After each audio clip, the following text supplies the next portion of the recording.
Hello students, welcome back once again to your very own channel, that is Math Zone with Pratyush sir. So finally we are back with the most awaited video before your math examination. So I hope सब बच्चों का science examination बहुत ही अच्छे से आप लोग करके आए हो और एक कॉन्फिडेंट भी बूस्ट हो गया होगा आप लोगों का कि हम कैसे नेक्स्ट एग्जाम्स को अच्छे से कर पाएँ.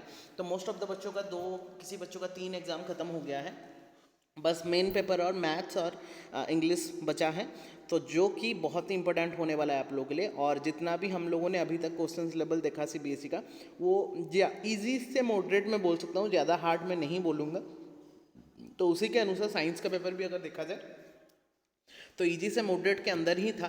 तो सारे बच्चे बहुत अच्छे से अटेम्प्ट करके आए हैं और बहुत अच्छा लगा मुझे सुन के भी कि बहुत बच्चे सब अच्छे से करके आए हैं, अपना पेपर दे के आए हैं और अपना बेस्ट दे के आए हैं. जो कि मैं हमेशा बोलता हूँ कि अपना बेस्ट दे के आओ, फिर मार्क अगर कम भी आ गया तो बाद में रिग्रेट नहीं होना चाहिए हमारा कि हमारा मार्क थोड़ा सा कम हो गया और हमने ट्राई नहीं किया था. तो वैसे ही 10th का जैसे कि हमने आपको प्रॉमिस किया था कि क्लास 10 का सारा कॉन्सेप्ट अगर हम हाथ पकड़े हैं तो लास्ट तक आप लोगों को छोड़ के ही आएंगे एग्ज़ाम हॉल तक.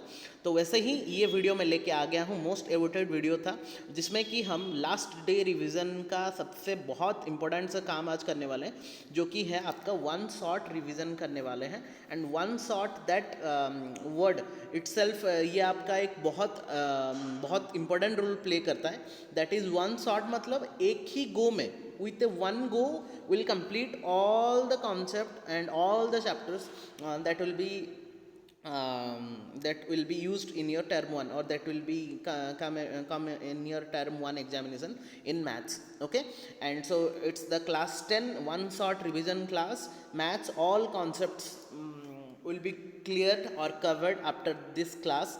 आई होप मैं ट्राई करूँगा जितना मिनिमम टाइम में आपको जितना मैक्सिमम कॉन्सेप्ट दे पाऊँ, क्योंकि अभी के लिए टाइम बहुत इंपॉर्टेंट है. मैं अगर चाहूँ तो ये वीडियो को 2 घंटा 3 घंटा 4 घंटा पूरा अच्छे से कवर करवा सकता हूँ, बट मैं नहीं चाहता कि बहुत खींच लूँ ताकि आप लोग का टाइम और कहीं पे आप लोग मतलब नहीं दे पाओगे. तो मैं ट्राई करूँगा 1.5 घंटा के अंदर, मीन्स 1.5 घंटा नेक्स्ट 90 मिनट्स के अंदर, या फिर हो सके उसके नीचे भी हो सकता है, बट जितना हो सके मैं कॉन्सेप्ट आपको मैक्सिमम कॉन्सेप्ट देने का ट्राई करूँगा.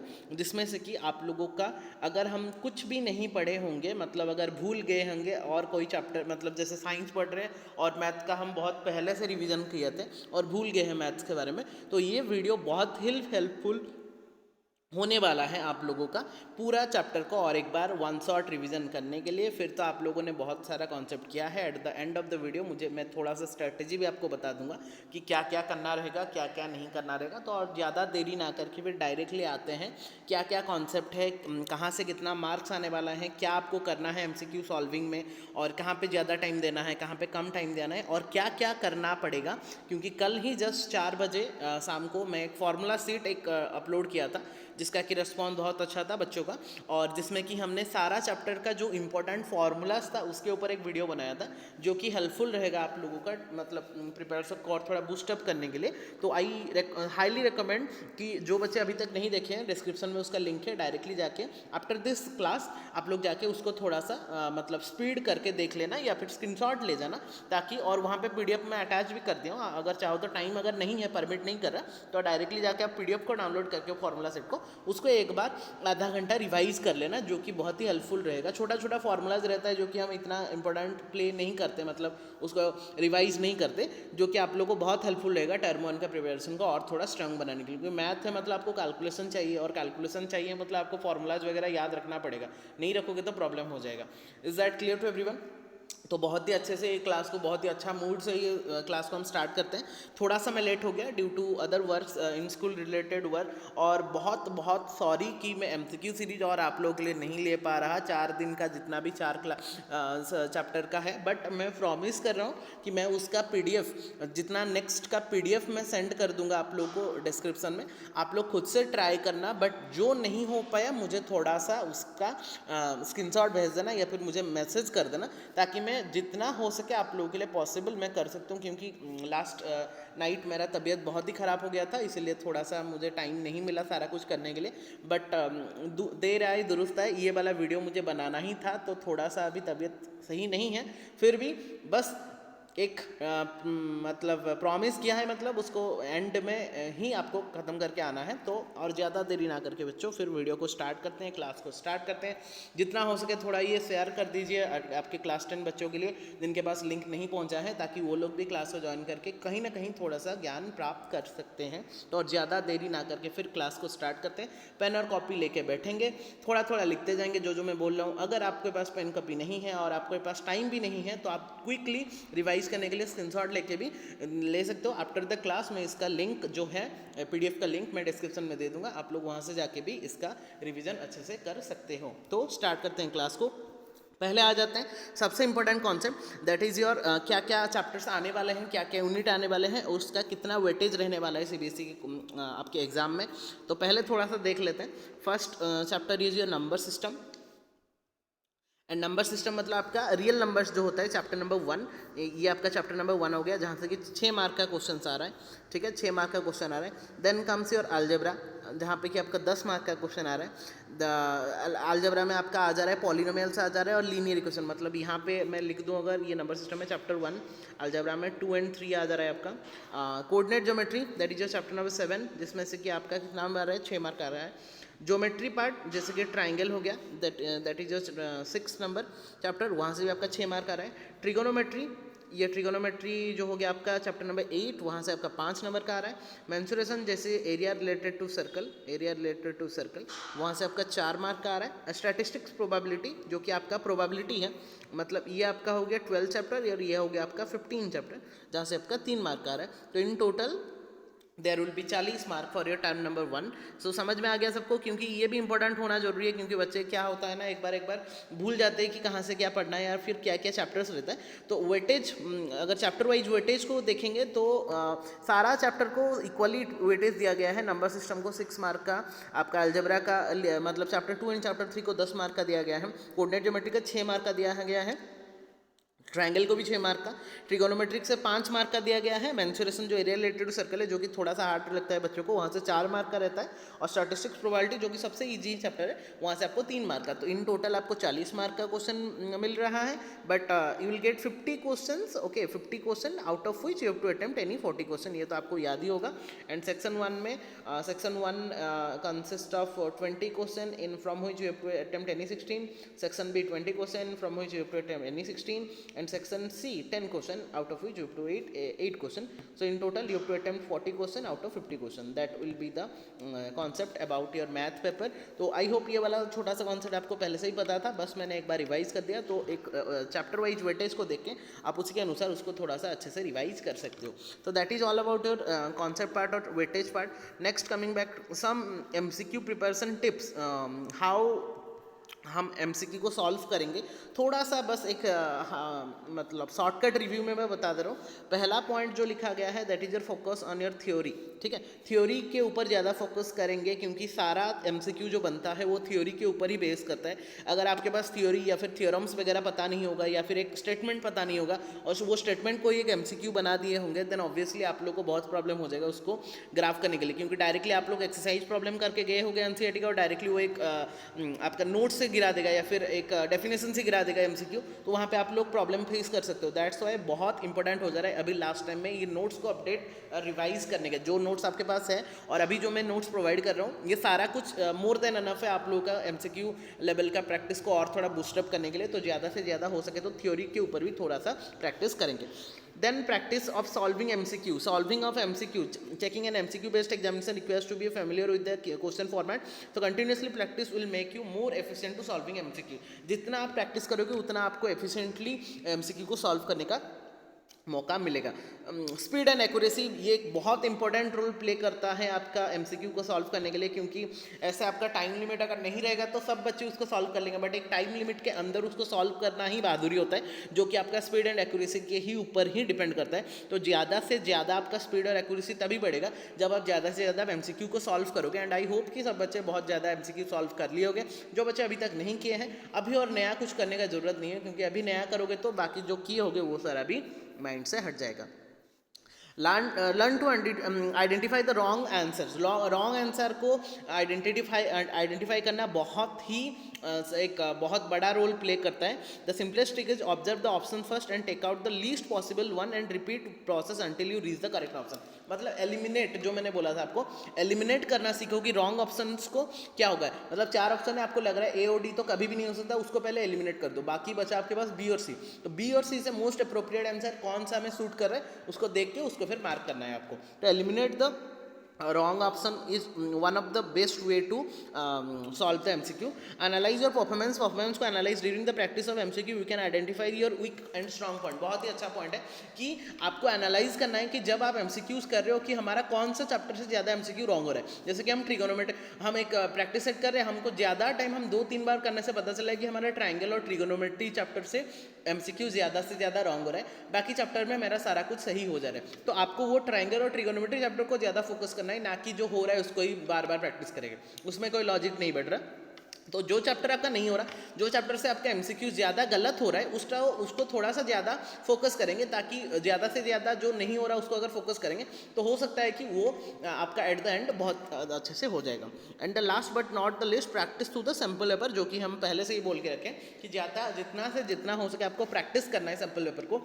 जितना ज़्यादा आप सैम्पल पेपर करोगे उतना ज़्यादा आप लोगों को एफिशिएंट एंड मतलब एक वे मिल जाएगा आपको टाइम लिमिट के अंदर कि कैसे आपको पेपर्स को सॉल्व करना है. क्वेश्चन चाहे जो भी आए, बट टाइम लिमिट के अंदर अगर आप 40 क्वेश्चन सॉल्व कर पा रहे हो, 1 घंटा के अंदर आप 40 क्वेश्चन सॉल्व कर पा रहे हो, क्योंकि OMR शीट को भी आपको फिलअप करना रहता है, तो सारा कुछ आप लोग का बहुत मैनेजेबल वे में कंप्लीट हो जाएगा. तो these are the some preparation tips about your MCQ preparation, जो कि बहुत अच्छा सा पॉइंट्स है यहाँ पे. तो आई होप कि सब बच्चे इसको थोड़ा सा गो थ्रू करेंगे और इसको समझेंगे और इसी के ऊपर इम्प्लीमेंट करेंगे. So that's all for your tips part. Then coming back to attempting MCQs in exams, क्या करना है. पहला पॉइंट देखेंगे, read the paper from the beginning to end, पूरा बिगिनिंग टू एंड से पढ़ेंगे. Now which are more confident, now move on those question which require thinking and last attempt those question for which you need more attention. मैंने पहले से ही just previous video में बोला था कि पहले वो क्वेश्चंस करेंगे जो कि आपको परफेक्टली कॉन्फिडेंटली आ जा रहे हैं, क्योंकि वो एक बार 20 क्वेश्चन आप लोगों ने कर लिया तो एक ब्रेन को भी पता चल जाएगा कि हाँ मेरा 20 क्वेश्चन सही है और बस मुझे 20 क्वेश्चन करना है. तो जो क्वेश्चन नहीं भी हो रहा होगा वो लास्ट अटेम्प्ट वो भी आप लोग का हो जा रहा होगा. और पहले से अगर हम जो नहीं हो रहा है उसके ऊपर बैठ जाएंगे तो एट द एंड पता चला कि वो भी नहीं हुआ, उसके लिए जो टाइम गया वो भी गया और जो हम क्वेश्चन आ रहा था वो भी हम छोड़ के आ गए. तो वो नहीं होना चाहिए. पॉइंट 2 में अगर देखा जाए, read the instruction of objective questions carefully and find out what is being asked. A bit carelessness can lead you in incorrect answer. पूरा देखेंगे क्या लिखा गया है इंस्ट्रक्शन में. इंस्ट्रक्शन के बिना अगर आधा क्वेश्चंस पढ़ के आप आंसर दे रहे हो तो कहीं ना कहीं आप लोग का रॉन्ग होने के चांसेस बहुत बढ़ जा रहा है. तो इसीलिए बहुत ध्यान से उसको देखेंगे और उसके ऊपर थोड़ा सा फोकस करेंगे. Tick and write down the correct option only while filling the OMR sheet.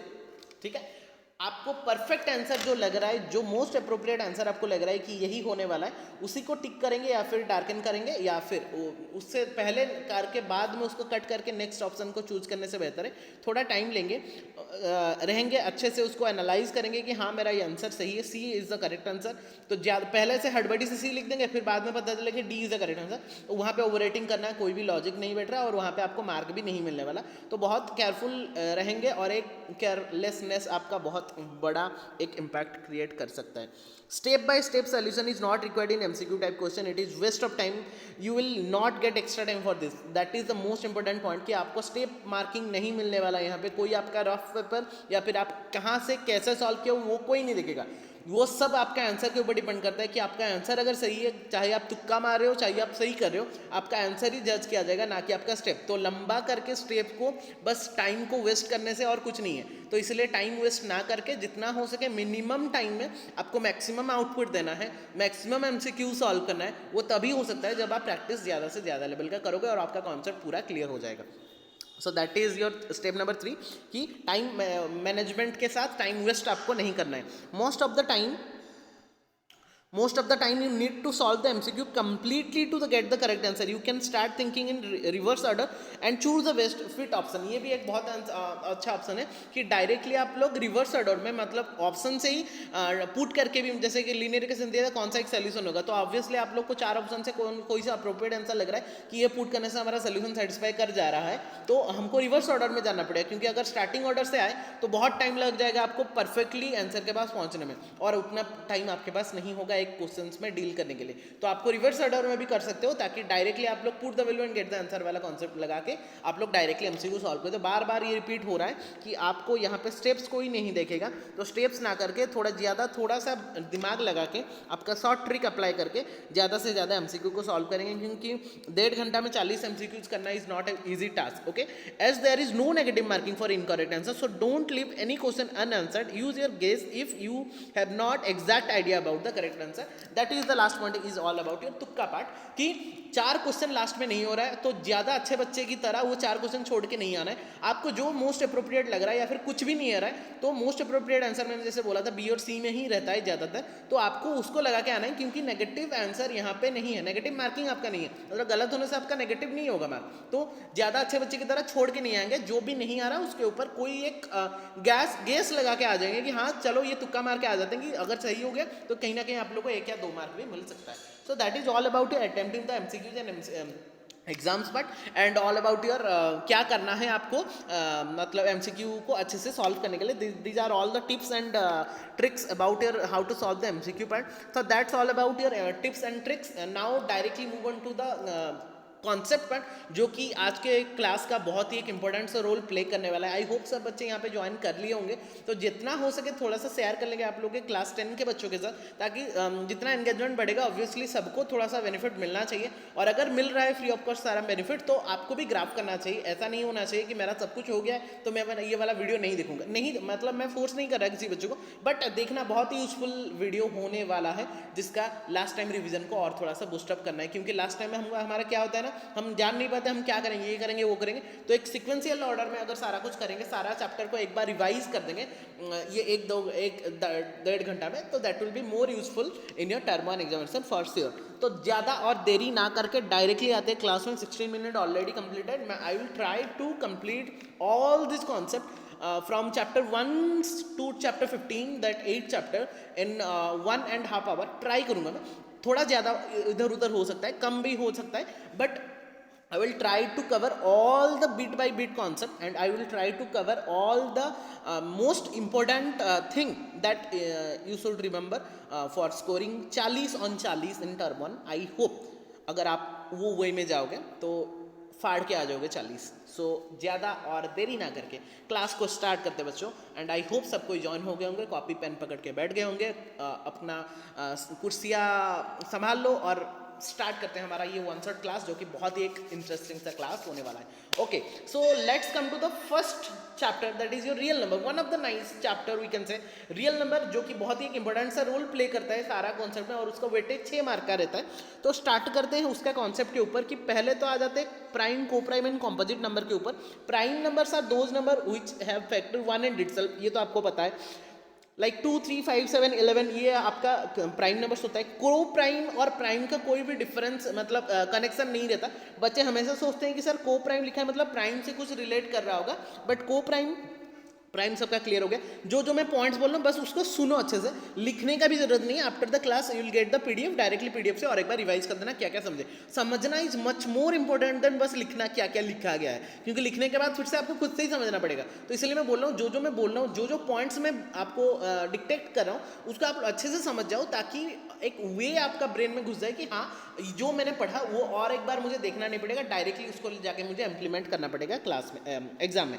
तो प्राइम नंबर तो सबको पता है कि 1 एंड इटसेल्फ, मतलब सपोज 5 में कर दिया तो 5 is divisible by 1 and itself only, और किसी के साथ वो डिवाइड नहीं होता। So that's why 5, 7, 2, 3 are the prime number. 1 is neither prime nor composite, इसको याद रखना है। 1 is a special number which is neither prime nor composite. Is that clear? Then coming back to the coprime numbers. बच्चों को primes number क्या होता है, बच्चे बहुत बार रिलेट कर लेते हैं उसको प्राइम नंबर के साथ, बट को प्राइम का प्राइम नंबर के साथ कोई भी रिलेशन नहीं रहता।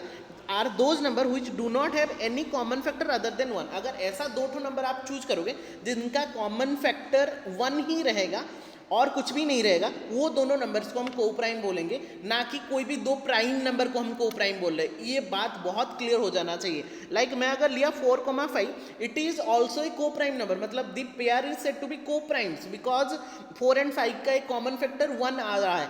ये दिस डजेंट मैटर कि 4 साथ तो प्राइम नहीं है, मतलब 4, 5 we can not take, that is not the correct answer. 5, 7 also we can take because यहाँ पे भी आपका कॉमन फैक्टर 1 आ रहा है, बट बच्चे बोलेंगे sir 5 is a prime number, 7 is a prime number, that means they are said to be co-prime, but 4 and 5 are also said to be co-prime because they have common factor 1.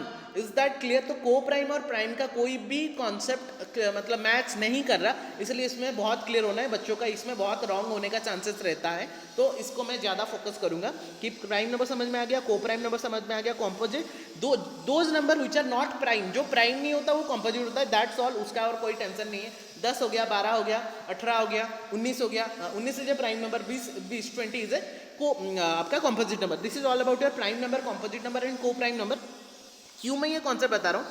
क्योंकि इस related question CBSE का sample paper में भी आया था, जिसमें कि पूछा गया था कि व्हाट इज द एलसीएम और एचसीएफ, ऐसा कुछ क्वेश्चन था, the least prime number and least composite number. तो आपको least prime number, least composite number पता होगा तभी तो आप उसको अटेम्प्ट कर पाओगे. I hope you are getting my point, मैं क्या बोलना चाहता हूँ. तो least prime number is always 2, least composite number is always 4. Is that clear? So these are the concept जो कि आपको थोड़ा सा रिमेंबर करना है. फैक्टर ट्री आपको याद रहेगा बच्चों, एक फैक्टर जैसे कि 120 को जब मैं तोड़ता था 120 को 2 में करता था, ऐसे ऐसे करके आता था, उसको हम ट्री में रिप्रेजेंट करते हैं. तो फैक्टर ट्री बहुत ही इंपॉर्टेंट हो जा रहा है. फैक्टराइजेशन टेबल को अच्छे से उसको शो करने के लिए हम एक जो ट्री यूज करते थे, जो फिगर एक डायग्राम हम यूज करते थे, उसको हम फैक्टर ट्री बोलते थे. Then that is all about your 1.1 concept. You can say मैं सीरियली जा रहा हूँ ताकि आप लोग भी एनसीईआरटी के साथ रिलेट कर पाओ कि क्या क्या चैप्टर चल रहा है और क्या क्या कॉन्सेप्ट अभी सर बता रहे हैं. Fundamental theorem of arithmetic FTA, जो कि बहुत ही एक फेमस कॉन्सेप्ट रहता है, और उसका मतलब होता है कि कंपोजिट नंबर बनाने के लिए आपको प्रोडक्ट ऑफ प्राइम्स करना पड़ेगा. एक कोई भी composite number like 8, it is the product of prime number. ये आप लोग ट्राई भी करके देख लेना कि कभी भी एक कंपोजिट नंबर आप उठा के चलो, जैसे कि मैंने 10 ले लिया, तो 10 is the multiplication in 2 and 5 and which are prime number. 8 is the multiplication of 2 into 2 into 2 which all are prime number. 12 is the multiplication and 2 into 2 into 3, again the product of primes. Okay, that means that all the composite number are represented as product of prime numbers. कोई भी composite number को आप product of prime number में represent कर सकते हो. ये एक बहुत ही इंपॉर्टेंट सा रोल प्ले करता है जो कि बच्चे ज़्यादातर स्किप कर लेते हैं. ये छोटा छोटा कॉन्सेप्ट ही आपको मार्क 1 मार्क या 2 मार्क जो कटने वाला है उसको बचा सकता है, क्योंकि कोई बच्चा इसको देखता नहीं कि कंपोजिट नंबर प्रोडक्ट, ये तो आपको पता है, बट यहीं पे एक क्वेश्चन राइज हो जाएगा, composite numbers are product of dash number, prime number, ये वो दे देगा और बच्चे वहीं पर रॉन्ग करके आ जाएंगे क्योंकि उनको कॉन्सेप्ट पता नहीं होगा. तो ये बहुत इंपॉर्टेंट सा रोल प्ले कर जा रहा है. ठीक है बच्चों. Then coming back to the relationship between HCF and LCM वाला पार्ट, जो कि one of the biggest concept जो कि आपका आने का चांसेस रह जाता है टर्म 1 में, जो जिस रिलेटेड क्वेश्चन ज़्यादा से ज़्यादा रिपीट करता है. एचसीएफ, एक एचसीएफ दिया होगा, एक एलसीएम दिया होगा, एक नंबर दिया होगा और एक नंबर निकालो. So what is the concept behind that कि LCM into HCF of any 2 numbers will be given by the product of these 2 numbers. HCF और एलसीएम, अगर मैं 3 और 5 ले रहा हूँ तो 3 और 5 का एलसीएम और 3 और 5 का एचसीएफ जितना होगा that will be equal to 3 into 5. तो कोई भी 2 नंबर के एलसीएम और HCF is equal to the product of those 2 numbers. That is the simple concept. और अगर वहीं से अगर एचसीएफ पूछ दिया तो obviously product of number divided by LCM, अगर वहीं पे एलसीएम पूछ दिया product of number divided by HCF. That's all. And ये कॉन्सेप्ट बहुत ही इंपॉर्टेंट रोल प्ले कर जा रहा है. ठीक है बच्चों, is that clear to everyone? 3 type का आपका ऐसा नॉर्मली एनसीईआरटी में नहीं है, बट याद रख लेना, बहुत इंपॉर्टेंट सा कॉन्सेप्ट है कि 3 नंबर अगर दिया रहेगा कि for any 3 positive number ABC, 3 positive number अगर आपका दिया है, the relationship between any these number and the HCF and LCM is HCF of ABC will be given by product of these 3 number into LCM of ABC whole divided by LCM of AB multiplied by LCM of BC multiplied by LCM of CA. ये ज़्यादातर arise नहीं होता है NCERT के level में, फिर भी थोड़ा बहुत ज्ञान रखना जरूरी हो जा रहा है. और LCM का सेम कॉन्सेप्ट है, product of 3 number multiplied by HCF whole divided by HCF of first 2 number into HCF of second and third and multiplied by HCF of first and third. तो that is the simplest concept जो कि NCERT में I think given नहीं है, but फिर भी थोड़ा सा आपको याद रख लेना है क्योंकि कहीं ना कहीं इससे रिलेट करता है HCF और LCM के कॉन्सेप्ट के ऊपर. बट सीबीएसई इतना मतलब आउट ऑफ सिलेबस देगा नहीं, बट फिर भी अपना ज्ञान के लिए थोड़ा सा याद रख लेंगे कि बैकअप के लिए कभी ना कभी वो यूज हो सकता है. Then comes your number system. बच्चों आपको तो याद ही होगा, real number are represented as capital R, जो कि होता है आपका रेशनल और इरेशनल का मिश्रण. That is Q and T का अगर हम ऐड कर देंगे will get the set of real number, that is R. Obvious सी बात है. और rational number are those number which is in the form of P/Q where P and Q are integers and Q is not equal to 0, and irrational number are those number which are not rational, और we can say जिसको कि हम P/Q form में नहीं रख सकते कभी भी. यूजफुल थियोरम्स बच्चों ये तो आपको पता ही होगा, प्राइम नंबर्स का एक थ्योरम था, let P be a prime number then if and A B positive number then P divides A square then P divides A. ये आपका जब हम प्रूविंग वाला पार्ट करते थे, रूट 2 को इरेशनल नंबर प्रूव करो, रूट 3 को इरेशनल नंबर प्रूव करो, वहाँ पे यूज होता था। बट थ्योरम पार्ट वो तो बोल दिया प्रूविंग नहीं आएगा, मतलब ऐसा प्रूविंग नहीं आएगा बोल के नहीं बोला गया है, बट प्रूविंग वाला पार्ट एमसीक्यू में इतना नहीं आता। बट ये छोटा छोटा कॉन्सेप्ट वाला का जो एमसीक्यू बना सकते हैं, मैंने जो पॉइंट बोला कि कॉन्सेप्ट अगर आपको पता होगा वहाँ से जो भी एमसीक्यू अराइज होगा उसको आप डेफिनेटली अच्छे से कर पाओगे। तो आई होप ये theorem number 1 and theorem number 2 that is root 2 is an irrational number then 2 root 2 is also irrational number. मतलब कोई भी नंबर है कि इरेशनल नंबर है तो एक रेशनल नंबर को q into T is also irrational number, q plus T is also irrational number. मतलब अगर रेशनल नंबर के साथ इरेशनल नंबर मतलब 2 plus root 2 it is also irrational number, 2 into root 2 it is irrational number, 2 by root 2 it is also irrational number and 2 minus root 2 it is also irrational number. मतलब कोई भी rational number के साथ चाहे आप एक irrational number को add करो, सब्ट्रैक्ट करो, माइनस करो या फिर डिवाइड करो, then we will get a irrational number only. So that is also useful in some of the questions. So इसको थोड़ा सा बच्चों अच्छे से याद रखेंगे। Then comes your decimal expansion of rational number. So there will be two decimal expansion for a rational number. One is your terminating decimal expansion, terminating, and one is your non-terminating but repeating or recurring we can say. Rational number का बात करेंगे। Irrational number का तो वही होता है कि non terminating और नॉन रिपीटिंग होता है। ये क्वेश्चन भी एक दे देगा कि एक रेशनल नंबर में how many types of decimal expansion आते हैं, हु आर दे, ऐसे भी बोल सकता है। या फिर नॉन टर्मिनेट मतलब नॉन टर्मिनेटिंग नॉन रिपीटिंग वाला भी एक कॉन्सेप्ट दे दिया होगा। तो उसको आपको ध्यान में रखना है, कॉन्सेप्ट को क्लियर रहना है कि जब भी एक रेशनल नंबर रहता है आपका दो टर्मिनेटिंग डेसिमल एक्सपेंशन होता है, one is your terminating, one is your non terminating but repeating. And for your non आपका इरेशनल नंबर के there will be only one decimal expansion that is non terminating and not recurring. I hope ये वाला concept भी clear हो गया होगा। Non terminating decimal expansion में दो टाइप का रहता है, one is your non terminating repeating and non terminating not repeating. Repeating expansion जो कि रेशनल नंबर के केस में आता है, non terminating non decimal expansion मतलब ये आपका इरेशनल नंबर के केस में आता है। ज़्यादा उसमें मैं फोकस नहीं कर रहा। इंपॉर्टेंस थ्योरम यहाँ पे आपको एग्जाम्पल्स थोड़ा बहुत याद रखने की कैसे क्या रहता है। Importance theorem decimal expansion theorem 1 क्या बोल रहे हैं कि आपका अगर वो टर्मिनेटिंग डेसिमल एक्सपेंशन हो रहा है, अगर उसका एक टर्मिनेटिंग डेसिमल एक्सपेंशन हो रहा है तो उसका जो पावर है मतलब डिनोमिनेटर जो होना चाहिए वो एक 2 और 5 का एक फैक्टर होना चाहिए। अदर देन दैट अगर 2 और 5 के अलावा और किसी का एक फैक्टर हो जा रहा है तो उसको हम टर्मिनेटिंग नहीं बोलेंगे। क्या ये सबका क्लियर है बच्चों? आई होप ये सबका क्लियर हो गया होगा, क्योंकि चैप्टर 1 में ज़्यादा कुछ कॉन्सेप्ट नहीं था और जो कॉन्सेप्ट था उसको आप लोगों ने बहुत अच्छे से क्लियर कर लिया होगा। बस मैं और एक बार रिमाइंड कर दे रहा हूँ कि क्या आपको करना है क्या आपको नहीं करना है। तो आई थिंक वो वाला कॉन्सेप्ट भी क्लियर हो गया। और जो आपका ये 2 to the n into 5 to the n concept में नहीं आ रहा, obviously that will B non terminating decimal expansion, खत्म कहानी। Then p by q is a rational number such that prime iteration q is not in the form of then no। तो obviously बात है, समझ में आ गया सबको कि अगर आपका 1/2 to the something into 5 to the something के फॉर्मेट में आ रहा है तो वो एक आपका टर्मिनेटिंग डेसिमल एक्सपेंशन प्रोवाइड करेगा। बट अगर वो ऐसा फॉर्मेट में नहीं आ रहा है तो वो आपको non terminating decimal expansion provide करेगा। That's all for your decimal expansion part. और उस रिलेटेड कुछ क्वेश्चन का भी पूछ देता है कि कितना के बाद वो रिपीट करेगा, तो देखना कि डिनोमिनेटर में जो सबसे बड़ा पावर होगा like 2 to the 3 and 5 to the 3 होगा, तो जो सबसे बड़ा पावर होगा उतना डेसिमल एक्सपेंशन के बाद वो आपका रिपीट करेगा या फिर डेसिमल टर्मिनेटिंग होगा। That's all for your chapter number 1 and I hope बच्चों चैप्टर नंबर 1 बहुत ही अच्छे से आप लोग का प्यारे से वे में क्लियर हो गया होगा। एंड बहुत ही अच्छे से हमने सारा कॉन्सेप्ट जितना भी डिटेल था डिटेल में मैंने कवर कर दिया एंड आई होप आप लोग का क्लियर हो गया होगा। अगर चैप्टर 1 क्लियर है एक थम्स अप दे देंगे चैट बॉक्स में ताकि मुझे पता चल जाए कि हाँ सब बच्चों का क्लियर हो गया है। Then coming back to the most important concept of your class 10 mathematics that is your chapter 2 that is polynomials, जिसमें से कि क्वेश्चन आने का ज़्यादा से ज़्यादा चांसेस रहता है। तो पहले तो आपको याद रखना है कि पॉलिनोमियल्स होता क्या। मैंने हमेशा आपको बोल के रखा है कि पॉलिनोमियल्स को ये वाला कॉन्सेप्ट को याद नहीं रख के आपको याद रखना है कि CV टू दी W में याद रखना कि एक पॉलिनोमियल फॉर्म होने के लिए पहले तो कांस्टेंट होना चाहिए, एक वेरिएबल होना चाहिए और वेरिएबल का पावर एक होल नंबर होना चाहिए, तभी जाके हम उसको पॉलिनोमियल बोलेंगे। एंड आई होप ये वाला कॉन्सेप्ट आपको क्लियर हो गया होगा। उसी को ये वही an xn an-1 x-1 इसको भी याद रखना है, क्योंकि ये अगर MCQ में दे दिया फिर आप लोग मुझे बोलोगे सर आपने तो CBW बोला था ये क्या था, तो ये भी आपको याद रखना है कि पूरा हाईएस्ट पावर से लेकर लोएस्ट पावर तक A0 तक उसको जो फॉर्मेट में हम लिखते हैं कोई एक कांस्टेंट को और वेरिएबल का पावर को हम होल नंबर रखते हैं, सो that is called your polynomial and it will be given by p of x में हम उसको रिप्रेजेंट करते हैं, जहाँ पे कि a1 a2 a3 ... an are the coefficient of the polynomial. Polynomial. I hope ये वाला कॉन्सेप्ट भी क्लियर हो गया होगा आपका पॉलिनोमियल्स का।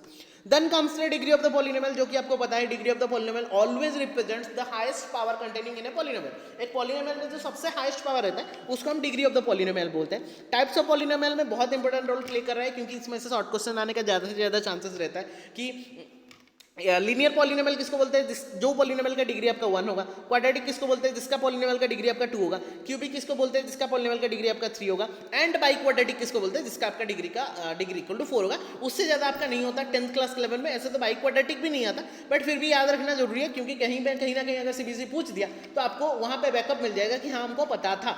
तो समझ में आ गया सबको। ऐसा क्वेश्चन आ सकता है, polynomial of degree 1 is called dash polynomial, polynomial having degree 3 is called dash polynomial. तो ये सारा कॉन्सेप्ट बहुत ही इंपॉर्टेंट रोल प्ले करता है आपका एमसीक्यू लेवल क्वेश्चंस को प्रैक्टिस करने के लिए। एंड आई होप ये वाला कॉन्सेप्ट भी आपका क्लियर हो गया होगा। Then value of the polynomial at a given point, obvious सी बात है, अगर p of x is given x square, p of x is given x square, then we have to find out p of 1। Obvious सी बात है, ये x की जगह में 1 पुट करते हैं तो 1 का square will become 1 and that's all. So value of the polynomial at given point, it will be given by p of that point which is to be find out। Is that clear बच्चों? Yes sir, clear. Then coming back to the zero of the polynomial, and zero of the polynomial is one of the important role played in your polynomial chapter. And zero of the polynomial states that a real number k is said to be zero of the polynomial if in f of x if f of k is 0। ये बहुत important, मतलब ये question भी आ सकते हैं कि अगर p of x equal to 0 है then x is said to be dash, x is said to be the zeros of or zero of the polynomial। मतलब वो x अगर पॉलिनोमियल में पुट करने से आपका वैल्यू 0 निकलना है, पॉलिनोमियल का वैल्यू 0 हो रहा है, 0 हो जा रहा है, तो वो x का वैल्यू को, वो पर्टिकुलर x का वैल्यू को हम क्या बोलेंगे, जीरो ऑफ द पॉलिनोमियल बोलेंगे। दैट्स ऑल बच्चों, समझ में आ गया? ये 9th क्लास का पढ़ाई था सारा कुछ, बट बहुत इंपॉर्टेंट रोल प्ले करता है आपका कॉन्सेप्ट को फाइंड आउट करने के लिए, और एमसीक्यू में तो बहुत ज़्यादा ही वो एक इंपॉर्टेंट रोल प्ले करता है। Then coming back to the geometric meaning of zeros of a polynomial. Geometric meaning बच्चों आपको तो पता ही होगा कि एक ग्राफ जब x एक्सिस को जितना पॉइंट में टच करता है, x axis not y axis, क्योंकि हमारा पॉलिनोमियल p ऑफ x के फॉर्मेट में रहता है। अगर p ऑफ y के फॉर्मेट में रहा तो आपको y एक्सिस चेक करना है, जो कि आपके कोर्स में नहीं है, तो आपको p ऑफ x वाला फॉर्मेट में ही देगा। और जहां पे कि आपको देखना है कि वो जो ग्राफ बनाया गया है वो ऑलरेडी फिगर दे दिया होगा, आपको ग्राफ बनाना भी नहीं पड़ेगा, क्योंकि सीबीएसई चाहता है कि बच्चे हमारे जितना आराम से क्वेश्चंस को अटेम्प्ट करें उतना ज़्यादा अच्छा है। तो अगर इतना आराम से करने के बाद भी आपका मार्क नहीं आ रहा, देन ऑब्वियसली आपका प्रिपरेशन बहुत ही वीक हो जा रहा है धीरे धीरे। तो इसमें ध्यान से याद रखना है कि इसमें कुछ भी नहीं है, कि आपको देखना है कि ग्राफ एक एक्स एक्सिस को कितना पॉइंट में टच कर रहा है, और जितना पॉइंट में वो टच कर रहा है उतना नंबर आपको जीरोज मिलेगा, या फिर रूट्स मिलेगा, या फिर सोल्यूशन मिलेगा। आपको मैं पहले से बोल के रखा हूँ कि रूट्स जो होता है बच्चों, सोल्यूशन वही होता है, एंड जीरोज भी वही होता है। तो ये बात को थोड़ा सा याद रखेंगे। तो कहीं पे रूट्स बोला है, कहीं पे जीरोज बोला है, और कहीं पे सोल्यूशन बोला है, तो सारा का कॉन्सेप्ट भी सेम को ही रिप्रेजेंट कर रहा है, तो उसमें कंफ्यूजन नहीं होना है।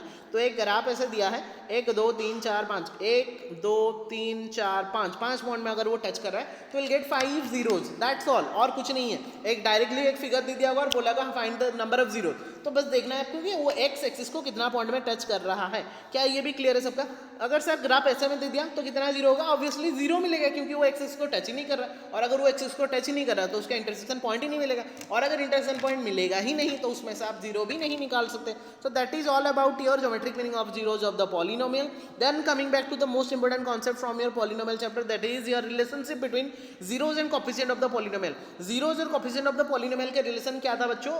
ऑब्वियस सी बात है, सब बच्चों को याद होगा कि alpha plus beta will always be given by minus b by and alpha into beta, product of the zeros will be given by c by a. That is all for your sum of the zeros and product of the zeros. I hope ये भी आप लोगों को याद रह गया होगा। तो for a linear polynomial it will be given by minus b by a, and the quadratic polynomial that will be given by minus b by a and c by a. Sum of 0 alpha plus beta will be minus b by a and product of the 0 will be given by c by a, and that's all. बहुत ही ध्यान से याद रखना, where alpha and beta are the two roots, two zeros or two solutions of a given polynomial. Is that clear to everyone? बहुत बढ़िया बच्चों। Formation of quadratic and cubic polynomial. Formation of quadratic ज़्यादातर आप लोगों के course में आता है, जो कि आपको बहुत ही अच्छे से याद रखना है। आपको मैंने पहले से बता के रखा था। कुछ बच्चों को लगता है कि एक्स स्क्वायर ये वाला टर्म ही बस एनफ होता है, बट ये टर्म एनफ नहीं है, आपको के एक मल्टीप्लाई करना पड़ता है, क्योंकि के एक ऐसा कॉन्स्टेंट है, मतलब कोई भी कॉन्स्टेंट हो सकता है। अगर मैं यहाँ पे लिखूंगा कि 2x square plus 3x plus 5 का रूट्स जितना निकलेगा, ठीक है, मल्टीप्लाइड बाई 7 करने से भी उसका रूट्स वही निकलेगा, क्योंकि k इज एनी कांस्टेंट। तो कांस्टेंट आप मल्टीप्लाई करते चलो, आपको मल्टीपल्स वैल्यू नहीं मिलेगा, आपको वही यूनिक दो वैल्यू मिलेगा x का, जो कि आपको रिप्रेजेंट करवाएगा। तो इसलिए उसका जो जनरल फॉर्मेट होता है to form a quadratic polynomial, quadratic polynomial that will be given by k into x square minus alpha plus beta into x plus alpha into beta where k is any constant. Is that clear to everyone बच्चों? And I hope it will be very much clear to everyone. समझ में आ गया? And cubic हाँ, that is all बच्चों. Formation of quadratic cubic आप लोग का कोर्स में नहीं है, that's why only need to think about the quadratic polynomial. Okay, so chapter 2 also completed. I hope सारा बच्चों का चैप्टर 2 भी बहुत अच्छे से कंप्लीट हो गया होगा. बिट बाय बिट कॉन्सेप्ट के साथ हमने चैप्टर 2 के भी बहुत अच्छे से वे में कवर कर लिया है बच्चों. मैं ट्राई कर रहा हूँ, मैं थोड़ा फास्ट जा रहा हूँ, क्योंकि अगर हो सके तो जितना जल्दी हमने वीडियो को कंप्लीट करेंगे उतना जल्दी आप लोग का कॉन्सेप्ट क्लियर होगा, और जितना जल्दी आपका कॉन्सेप्ट क्लियर होगा उतना जल्दी जाके आप लोग ज़्यादा से ज़्यादा प्रैक्टिस कर सकते हो. और आप जितना ज़्यादा से ज़्यादा प्रैक्टिस करोगे उतना आप लोगों के लिए हेल्पफुल रहेगा आप लोग के टर्म 1 का एग्जामिनेशन को और थोड़ा बूस्टअप करने के लिए. सो that's all about your chapter number 1 and chapter number 2, which have discussed very nicely with each and every concept. Now coming back to the most important chapter of your class 10 mathematics, that is your chapter number 3, linear equation in two variable, pair of linear equations in two variable. In class 10 हमने only linear equation in 2 variable और 1 variable पढ़ा था, but यहाँ पे pair of linear equation कैसे solve करते हैं, उसका क्या क्या कॉन्सेप्ट रहता है, और जिसमें इसे शॉर्ट क्वेश्चन आने के चांसेस ज़्यादा से ज़्यादा बढ़ जा रहा है, इसको थोड़ा अच्छे से फोकस करेंगे. सो that is your chapter number 3 of your class 10 mathematics, that is pair of linear equation in 2 variable, जहाँ पे कि आपको 2 पेयर दिया रहेगा लीनियर इक्वेशन का, और वहाँ से आपको डिफाइन करना है क्या क्या वैल्यूज क्या क्या रहता है. तो ऑब्वियस ही बात है, पेयर बोला है तो उसका जो जनरल फॉर्मेट होता है वो a1x plus b1y plus c1 equal to 0, a2x plus b2y plus c2 is equal to 0, where a1 b1 c1 and a2 b2 c2 are all the real number, जहाँ पे कि इसका स्क्वायर 0 नहीं होना चाहिए, इसका स्क्वायर 0 नहीं होना चाहिए. इसको थोड़ा सा याद रखना है. तो जनरल कॉन्सेप्ट आपको याद रहना चाहिए. 2 वेरिएबल बोला है तो 2 वेरिएबल होगा, अगर 1 वेरिएबल बोलता तो एक ही वेरिएबल होता. Solution of A linear equation in 2 variable को क्या होता है ना, साइमल्टेनियसली आपको लीनियर इक्वेशन दे देगा, जहां से कि आपको x और y का वैल्यू साइमल्टेनियसली निकालना पड़ेगा. साइमल्टेनियसली का मतलब क्या है, एक साथ में डायरेक्टली आपको सॉल्व करके x और y का वैल्यू निकालना रहेगा, जो जिसको कि बोला जाता है सोल्यूशन या फिर रूट्स या फिर zeros of a pair of linear equation. तो हाउ टू गेट और how to solve the pair of linear equation, so there will be 3 cases. और मतलब पहले तो हम बाद में जानेंगे कैसे हम सॉल्व करते हैं, पहले जानेंगे सॉल्व करने के बाद क्या क्या मतलब पॉसिबल आउटकम्स रह सकता है या फिर क्या क्या पॉसिबिलिटीज है आपको वहां से क्लियर करने के लिए. 3 cases, there will be 3 cases, जैसे कि आपको पता है. One is for your pair, मतलब नेचर ऑफ लाइंस को भी आपको रिप्रेजेंट करना पड़ेगा, उसी के साथ आपको सॉल्यूशंस का बात भी करना पड़ेगा. तो पहले से मैं बता दे रहा हूँ कि एक जगह में यूनिक सोल्यूशन मिलता है, एक जगह में आपको इन्फाइनाइटली मेनी सोल्यूशंस मिलता है, और एक जगह में आपको नो सोल्यूशंस मिलता है. आपको याद रहेगा, सब बच्चों को आई थिंक याद रह गया होगा. यूनिक सोल्यूशंस का मतलब बच्चों क्या होता है, a1/a2 must not be equal to b1/b2, ये सबका याद रह गया होगा. एंड यूनिक सोल्यूशन का मतलब उसका जो पेयर ऑफ मतलब उसका जो नेचर ऑफ लाइन रहता है वो रहता है आपका इंटरसेक्टिंग लाइन. जब आपका इन्फाइनाइटली मेनी सोल्यूशंस मिलेगा तो वहाँ पे आपका ऑब्वियस सी बात है a1/a2 is equal to b1/b2 is equal to c1/c2 रहता है, जहाँ पे आपको कोइंसिडेंस लाइन मतलब एक लाइन के ऊपर और एक लाइन फॉर्मेट होता है. तो that gives your coincident line, and the condition will be a1/a2 equal to b1/b2 equal to c1/c2. And no solution के लिए parallel line must be there where the condition will be given by a1/a2 is equal to b1/b2 is not equal to c1/c2, where it gives us the parallel line, जहाँ पे कि parallel line है मतलब no intersection point will be there, and if there will be no intersection point then obvious सी बात है वहाँ पे आपको कोई भी solution नहीं मिलने वाला. तो ये 3 कंडीशन को आपको याद रखना पड़ेगा बच्चों. यूनिक आपका unique infinitely many and no solution का.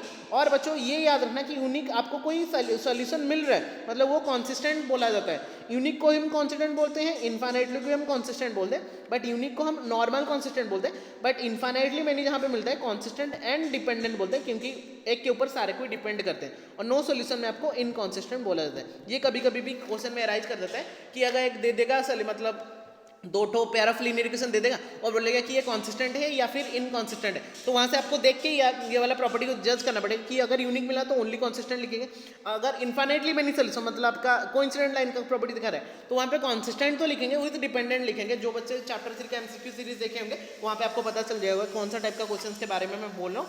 और जहाँ पे आपका n दिया होगा मतलब नो सोल्यूशन मतलब पैरेलल लाइन दे रहा होगा, वहां पे आपको क्या मिलेगा, inconsistent solution of system of linear equation मिलेगा. कहानी खत्म बच्चों, वही सारा कुछ लिखा गया, मैं और उसको रीड नहीं करा. केस 1 कॉन्सिस्टेंट, यहाँ पे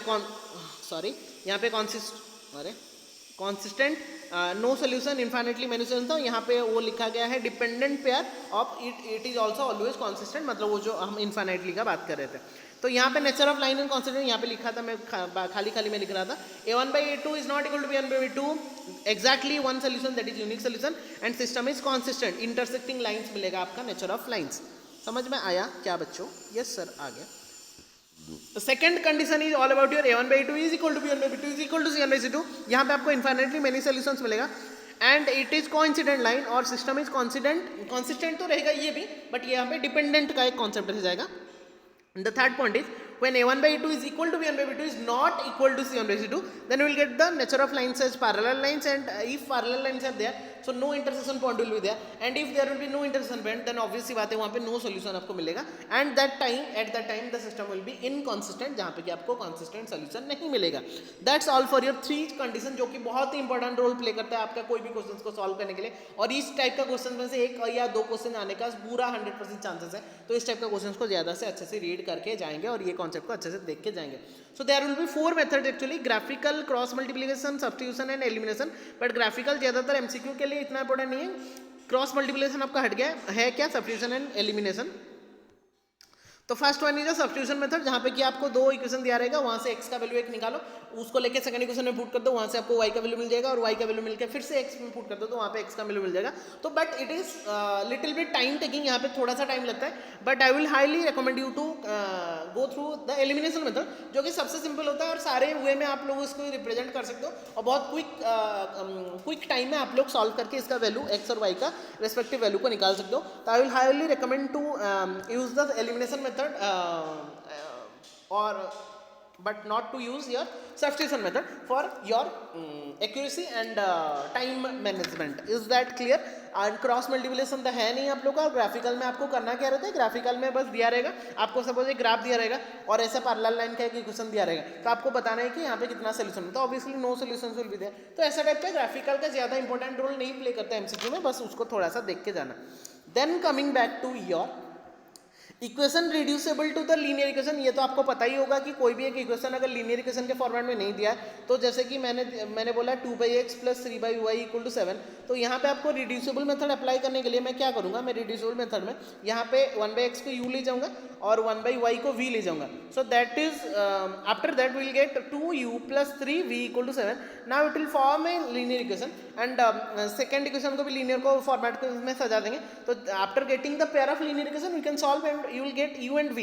तो पहले तो आपको u and v मिलेगा, after getting u and v put u = 1/x and v = 1/y, again we will get one pair of linear equation which in the form of x and y, and after solving x and y we will get the answer, because बच्चे क्या करते हैं ना, u v में छोड़ देते हैं और लगता है कि उनका आंसर निकल गया, बट u v आपको फाइंड नहीं करना है बच्चों, आपको एक्स वाई फाइंड करना है। दैट्स वाई आपको बहुत क्लियर होना पड़ेगा कि कौन सा वे में आपको रिप्रेजेंट करना है ताकि आपको परफेक्ट आंसर मिल सके।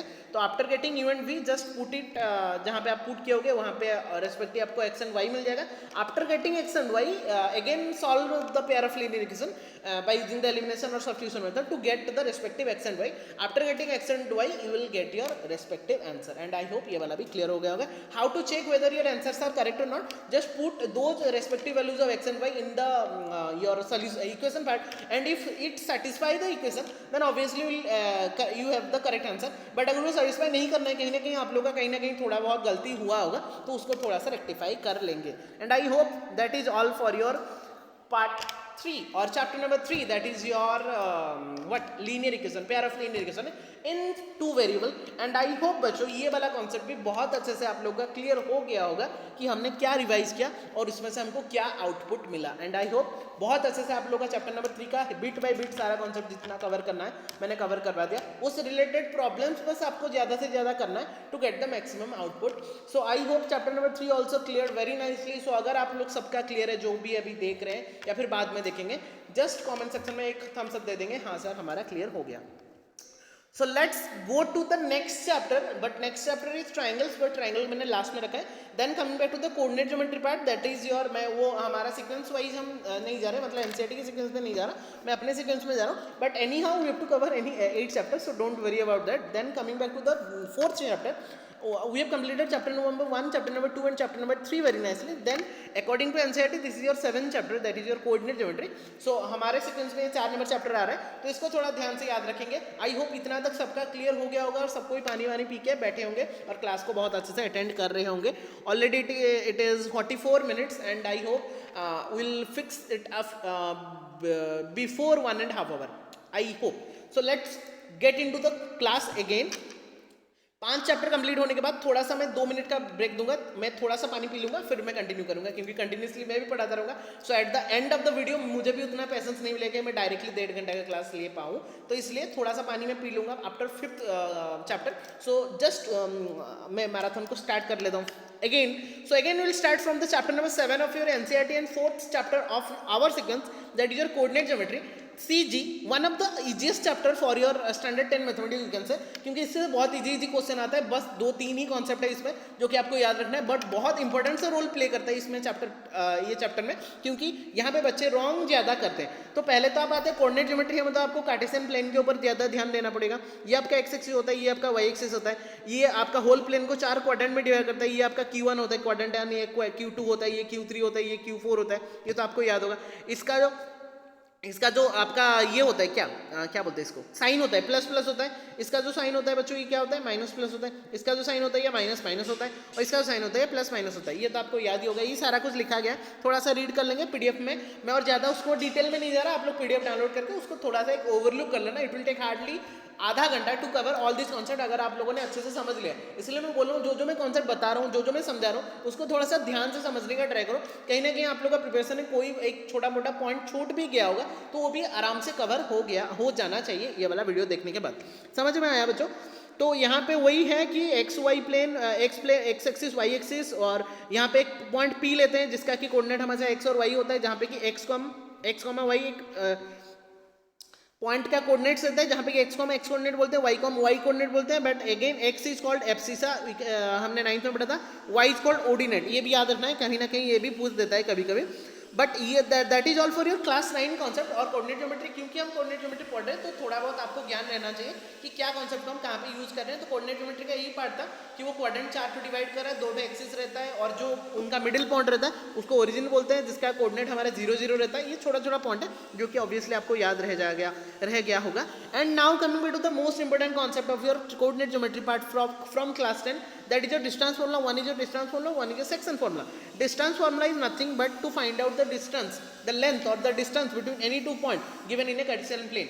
समझ में आ गया? तो अगर any 2 points आपका Cartesian plane में given है having some coordinate x coordinate y coordinate, so the distance between those 2 points will be given by the formula x2 minus x1 का square plus y2 minus y1 का square का whole root over.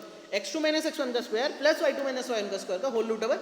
Sequence आपका कोई भी रहे फर्क नहीं पड़ता, अगर आप x2 माइनस x1 लिख रहे हो या फिर x1 माइनस x2 लिख रहे हो, क्योंकि 3 माइनस 4 का स्क्वायर भी आपका 1 होता है, क्योंकि माइनस 1 का स्क्वायर 1, एंड 4 माइनस 3 का स्क्वायर भी आपका 1 होता है, क्योंकि प्लस 1 का स्क्वायर भी 1 ही होता है. क्योंकि स्क्वायर हो गया तो वो माइनस है चाहे प्लस है, क्योंकि after squaring will get A positive value. तो आपका सीक्वेंस कोई भी रहे वो फर्क नहीं पड़ता, but the concept must be perfect, that is x2 minus x1 का square plus y2 minus y1 का स्क्वायर का रूट ओवर, और x1 माइनस x2 का square plus y1 minus y2 का स्क्वायर का whole root over. So that is your only distance formula between find out the distance or length between any 2 points given in a coordinate plane having some coordinate x and y. Is that clear बच्चा लोग? And then coming back to the next point, and that is more important, most important point, that is your collinear point, जो कि बच्चे ज़्यादातर skip कर लेते हैं. पढ़े हो तो अच्छी बात, बट स्किप मत करना, क्योंकि इसका एक कोलिनियर पॉइंट सबको बता रहता है कि अगर 3 लाइन या फिर मोर देन 3, मतलब 3 और मोर देन 3 पॉइंट्स अगर एक स्ट्रेट लाइन के ऊपर एग्जिस्ट करते हैं तो उसको हम कोलिनियर पॉइंट बोलते हैं. यहाँ पे अगर ए पॉइंट ए बी है सी है, तो these 3 points A B C are said to be collinear to each other. But coordinate geometry उसको प्रूव कैसे करोगे भाई? आपको दे तो दिया होगा, आप थोड़ी उसको जज करके यहाँ पे कोऑर्डिनेट एक्सिस में पुट करके देखो कि वो एक स्ट्रेट लाइन में आ रहा है कि नहीं, वो कर सकते हो, but it will take a lot of time. So what will be the concept behind that, how to prove or how to check whether the 3 or 4 points are collinear or not. So यहाँ पे concept क्या बताया, suppose A and B C are 3 points, for the condition for collinearity, these 3 are the condition for collinearity. What will be that कि that A B plus B C अगर कर रहे हो और आपको ए सी मिल रहा है, या फिर ए सी प्लस सी बी कर रहे हो आपको ए बी मिल रहा है, या फिर बी ए प्लस ए सी कर रहे हो आपको बी सी मिल रहा है, अगर आपने देख लिया पहले by using the distance formula first find out this respective length, then just add it and will get the third one और नॉट। अगर दोनों को ऐड करने से एक थर्ड वाला साइड आपको मिल जा रहा है तो आप लोग डायरेक्टली लिख सकते हो कि दो 3 points are collinear to each other, and I hope ये वाला कॉन्सेप्ट भी आपको क्लियर हो जाना चाहिए। समझ में आ गया बच्चों क्या कॉन्सेप्ट अप्लाई करना है? आपको तीनों का लेंथ निकालना है। अगर मान लो ए बी सी दिया है तो पहले ए बी निकाल दो, फिर बी सी निकाल दो, फिर ए सी निकाल दो, फिर चेक करो कि A B plus B C A C हो रहा है कि नहीं, B C plus A C A B हो रहा है कि नहीं, और A B plus A C B C हो रहा है कि नहीं। अगर कहीं ना कहीं आप लोगों को दिख रहा है कि वो हो जा रहा है तो आप बोल सकते हो कि आप by using the concept of collinearity या फिर condition of collinearity you can say that all the 3 points are collinear. ऐसा पॉइंट मतलब एराइज हो सकता है कि 3 पॉइंट दिया होगा और बोला होगा कि इज दैट कोलिनियर और नॉट। तो ऑब्वियस सी बात है bye checking this concept we can easily find out whether they are collinear or not, and I hope ये वाला concept भी आपका clear हो जाना चाहिए। समझ में आ गया बच्चों? Then coming back to the section formula, section formula is nothing but ये concept बहुत बच्चे मिस करते हैं, बस उनका section formula को जज कर लेते हैं। तो यहाँ पे 2 पॉइंट मैंने दिया, suppose this is point A, this is point B, and let another point is there P here, and which is divide the total A B in the ratio 2:1, 2:1 में डिवाइड करें, where 2 is considered as m, 1 is considered n, m:n ratio, और आपको A B 2 point दिया है, P एक another point है जो कि उसको m:n रेशियो में डिवाइड कर रहा है। अरे ओहो मैंने फिर से मिस कर दिया, सॉरी, मैंने इरेज वाला सिंबल दे दिया, और एक बार कर देता हूँ, जस्ट वेट। ओके बच्चों, सब कोई खा पी के आए हो तो रेस्ट लेके आए हो, पढ़ाई अच्छे से कर रहे हो तो सब कोई, क्योंकि बहुत एक लगा रहता है मन में कि बच्चे पढ़ रहे हैं या नहीं पढ़ रहे, तो ऑब्वियसली अपना नाम तो रोशन करना ही है, अपने साथ आपके मम्मी पापा का नाम को भी रोशन करना है, जो कि आप लोग करोगे, मुझे डेफिनेटली पता है और मुझे भरोसा है आप लोगों के ऊपर। बस आप लोग को थोड़ा सा पढ़ाई को और थोड़ा बूस्टअप करना है, और पढ़ाई को बूस्टअप करने से ही आप लोगों का एक कॉन्फिडेंट आएगा, और कॉन्फिडेंट आने के बाद ही आप लोग का रिजल्ट बहुत ही अच्छा जाएगा। समझ में आया कि नहीं? हाँ सर, पूरा टोटली आ गया। तो P is any point which divide the whole line segment AB in the ratio 2:1, then after getting और after applying the section formula, क्या आपको मिलता है? बच्चे वो नहीं समझते, बच्चे वो सेक्शन फॉर्मूला पुट कर देते हैं, बट वहाँ पे अगर थोड़ा बहुत कॉन्सेप्ट घुमा देता है बच्चे प्रॉब्लम में फेस करते हैं। इसीलिए इसको समझना है कि आपको अगर P का कोऑर्डिनेट निकालना है, जो पॉइंट आपको कट कर रहा है एक गिवन रेशियो में, उसका कोऑर्डिनेट निकालने के लिए हम सेक्शन फॉर्मूला यूज करते हैं। That means you have to find out the coordinate of P point which is X coordinate and Y coordinate, मतलब मैंने एक्स वाई लिया है, उसको निकालने के लिए हम सेक्शन फॉर्मूला यूज करते हैं, and that formula will be given bye, that formula will be बच्चों गिवन बाय mx2, मतलब यहाँ पे अगर रेशियो यहाँ पे m1 और m2 यहाँ पे लिया गया है, तो what will be the formula? m1 into x2 plus m2 into x1 by m1 plus m2, m1 into y2 plus m2 into y1 plus whole divided by m1 plus m2। After getting और after putting that value of section formula will get the respective x and y coordinate of the point P, or which that point which will divide the whole line segment in a given ratio। समझ में आया कि नहीं? बहुत अच्छे से ये वाला कॉन्सेप्ट, और इंटरनली आपका आएगा, एक्सटर्नली आपका नहीं आ रहा। एक्सटर्नल में माइनस करना पड़ता है, जो कि 11th क्लास में। अभी के लिए आप लोगों का बस इंटरनल कॉन्सेप्ट ही है, तो इसको बस याद रखेंगे, और इसी के थ्रू जो भी क्वेश्चन होगा इसको अच्छे से आपको सॉल्व करना है। कहीं कहीं पे दिया रहता है कि अगर वो सेक्शन फॉर्मूला में अगर वो रेशियो नहीं दिया रहेगा, P का कोऑर्डिनेट भी दे दिया होगा, मतलब यहाँ पे AB भी दे दिया होगा, AB का कोऑर्डिनेट दिया होगा, P का कोऑर्डिनेट भी दे दिया होगा, मतलब इसका भी कोऑर्डिनेट, इसका कोऑर्डिनेट, इसका, और सेक्शन फॉर्मूला यूज करके हम एक्चुअली P का कोऑर्डिनेट निकालते हैं, but it is given already. What you have to find out? You have to find out the ratio. तो वहाँ पे दोनों को m:n ना लेके उसको k:1 हमेशा लेके रखना, या फिर p:1 लेके रखना, ताकि k का वैल्यू अगर आप लोगों ने निकाल पाया bye using the section formula, suppose मान लो k इक्वल टू 2 निकला, so what will be the ratio? 2:1 will be the ratio answer. But अगर k का वैल्यू सपोज मान लो 4/7 निकला, तो वो क्या हो जाएगा रेशियो में? 4/7:1। बट यहाँ पे रेशियो में कभी फ्रैक्शन नहीं रहता, इसको सिंप्लीफाई कर देंगे, 7 यहाँ पे मल्टीप्लाई कर दो, 7 यहाँ पे मल्टीप्लाई कर दो, तो 7 मल्टीप्लाई करने से it will become 4:7। So the answer will be 4:7। Is that clear to everyone? k अगर नॉर्मल एक इंटीजर या फिर होल नंबर में निकला तो दैट 1:1 हो जाएगा, बट अगर फ्रैक्शन में निकला उसको इक्वलाइज करने में दोनों में मल्टीप्लाई कर दो, जो भी आपका डिनोमिनेटर होगा, ताकि denominator and denominator will be cancel out, will get the respective 4:7 value. Concept clear है पूरा? तो जहाँ पे पी का कोऑर्डिनेट निकालने बोला होगा उस रिलेटेड कुछ भी क्वेश्चन दिया होगा वहाँ पे आपको डायरेक्टली सेक्शन फॉर्मूला यूज करना है, और जहाँ पे आपको रेशियो निकालने बोला होगा वहाँ पे आपको k:1 लेके वो वाला सेक्शन फॉर्मूला अप्लाई करना है, kx2 + x1 / k+1 ky2 + y1 / k+1 that is equal to P का जो सपोज पी का कोऑर्डिनेट दिया है 3,4 तो इसको देना है, फिर ये टोटल वैल्यू को 3 के साथ कंपेयर करना है, वहाँ से कोई एक को करना पड़ेगा क्योंकि दो को करने से सेम ही वैल्यू मिलेगा, तो इधर ये वाला को 3 के साथ रिलेट करो या फिर ये वाला को 4 के साथ रिलेट करो, इधर x कोऑर्डिनेट को मतलब इक्वलाइज करो या फिर y कोऑर्डिनेट को इक्वलाइज करो, after equalising will get a perfect value of k and after getting k will get our respective answer, and I hope बच्चों ये वाला भी कॉन्सेप्ट क्लियर हो गया होगा। फिर coming back to the mid point concept which is already based on the section formula only. Mid point क्यों section formula से रिलेट करता है, बच्चे इसको भी थोड़ा बहुत स्किप करते हैं ये वाला कॉन्सेप्ट को, उनको बस फॉर्मूला से मतलब रहता है बट भूल जाते हैं कि क्या एक्चुअली है, इसलिए कॉन्सेप्ट अगर नहीं समझेंगे थोड़ा बहुत कहीं पे कॉन्सेप्ट घुमा दिया तो कहानी खत्म उधर ही।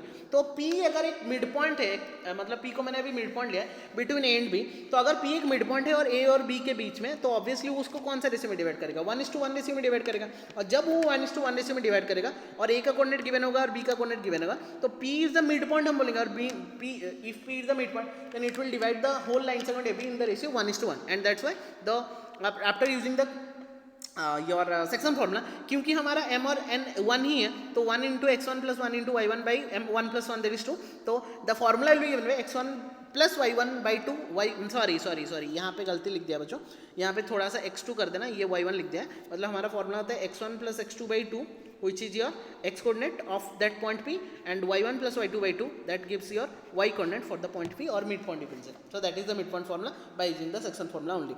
Then the most important thing is your trisection वाला concept, जहाँ पे कि suppose 2 points are there, A and B are 2 points and P and Q are those 2 points which will divide the whole line segment into 3 equal parts, so trisect कर रहा है मतलब 3 equal parts में divide कर रहा है, that obviously means that ये ratio 1 is to ratio 1, तो obvious सी बात है जब आप P का कोऑर्डिनेट निकालोगे वो A और B को कौन सा रेशियो में डिवाइड करेगा, 1:2 रेशियो में डिवाइड करेगा, और जब हम Q का रेशियो निकालेंगे ऑब्वियसली वो 2:1 रेशियो में डिवाइड करेगा। Is that clear to everyone? तो P आपको AB को 1:2 रेशियो में डिवाइड करे क्योंकि यहाँ पे 1 पार्ट है यहाँ पे 2 पार्ट है, और Q आपको यहाँ पे 2 पार्ट है यहाँ पे 1 पार्ट, तो Q आपको 2:1 है, मतलब P आपको 1:2 पार्ट में डिवाइड करेगा। तो by using that concept of section formula m as 1 n as 2 we can find out the coordinate of P and Q आपको 2:1 रेशियो में डिवाइड करेगा, सो वहाँ पे सेक्शन फॉर्मूला यूज करेंगे but we have to take m as 2 and n as 1 to get the coordinate of the point P, point Q, sorry. Is that clear to everyone बच्चों? That's all for your part number 4, that is your section formula. Very nicely you have completed, or very nicely you have completed the coordinate geometry also. That is the 4th in our sequence and the 7th chapter of our NCERT chapter, and I hope कि ये वाला concept भी आप लोग का clear हो जाना चाहिए। तो 4th chapter will be completed in the interval of 56 minutes and rest 4 chapters needed to be completed, and I hope in next 30 to 40 minutes I will complete all these concepts very nicely.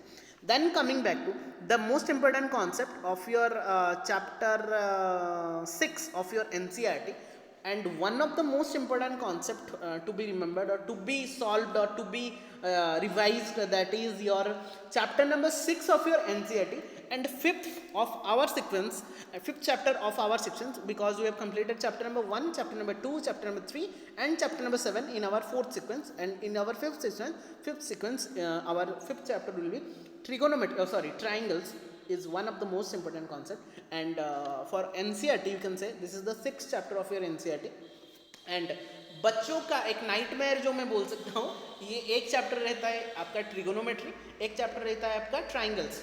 क्यों रहता है वो भी मैं बता दे रहा हूँ, क्योंकि उनको थोड़ा सा कॉन्सेप्ट समझने में या फिर थ्योरी को याद रखने में प्रॉब्लम हो जाता है, इसलिए वो लोग जज नहीं कर पाते कि इस रिलेटेड एक क्वेश्चन आया तो उसको कैसे अटेम्प्ट लेना है। तो दैट्स वाई इसका कॉन्सेप्ट समझना और कहाँ पे इसको डील करना है उसके लिए प्रैक्टिस करना बहुत इंपॉर्टेंट हो जा रहा है ये दोनों चैप्टर का। One is your trigonometry, one is your triangles. तो now in our 5th sequence will proceed to the triangles chapter, and I hope ये 1 घंटा में जितना भी यूजफुल कॉन्सेप्ट आप लोगों को दिया गया आप लोगों ने बहुत ही अच्छे से उसको ग्राब किया होगा, एंड पेशेंसली आप लोग क्लास को अटेंड कर रहे हो। कुछ बच्चों का पेशेंस नहीं रहता, इधर उधर भटकने लगते हैं, घूमने लगते हैं, बट उनको मैं हाईली रिकमेंड करूँगा कि आप लोग थोड़ा सा पेशेंस रखो और क्लास को अटेंड करो, क्योंकि ये क्लासेस ही है, लास्ट टाइम रिवीजन क्लासेस ही है, जो कि आपको कहीं ना कहीं 35 से 40 लाने का एक बहुत ही यूजफुल कॉन्सेप्ट प्रोवाइड कर सकता है, जो कि मैं अब ट्राई कर रहा हूँ मेरा बेस्ट लेवल में कि मैं आप लोगों को तक पहुँचा पाऊँ। अभी कितना पहुँच रहा है कितना नहीं पहुँच रहा है वो तो मुझे नहीं पता,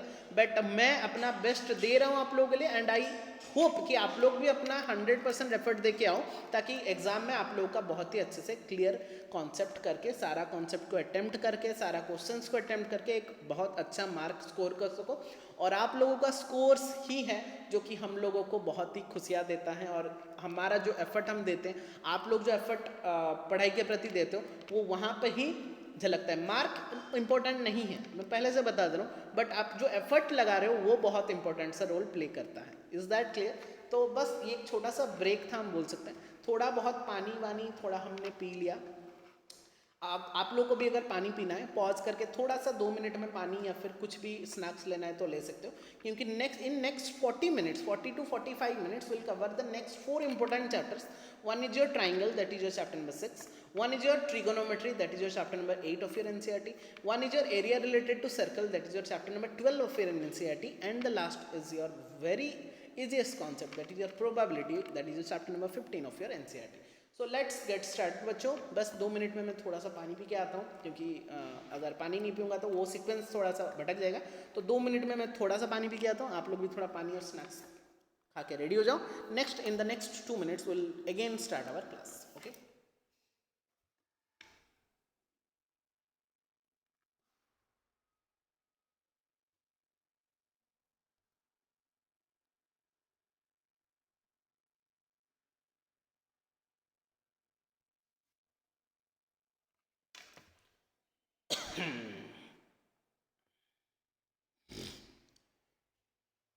ओके, okay बच्चों, I hope we are back again with a 1 or 2 minute break. और ब्रेक इम्पोर्टेंट रहता है लाइफ में और पढ़ाई में भी, तो ऐसा नहीं कि 15 मिनट का ब्रेक, 2 3 5 मिनट का ब्रेक इज़ एनफ। और जो लेवल में अभी हम हैं, हमारा पेशेंस भी उतना रखना पड़ेगा, क्योंकि 1.5 घंटा हमको कंटिन्यूसली बैठना है, 2 घंटा तक हमको, क्योंकि 20 मिनट आपको मिलेगा क्वेश्चन रीडिंग के लिए और आधा 1.5 घंटा आपको सॉल्विंग के लिए, तो ऑब्वियसली 2 घंटा आपको कंटिन्यूसली बैठना पड़ेगा।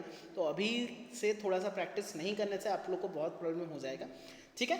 बहुत सही बात। तो आई होप सब बच्चे पानी वानी पी के स्नैक्स स्नैक्स लेके आगे होंगे, थोड़ा सा थम्सअप दे देंगे ताकि हम क्लास को फिर से रिज्यूम कर सकते हैं। We have already completed our 4 very nice chapters, that is your chapter number 1, chapter number 2, chapter number 3 and chapter number 7, that is coordinate geometry.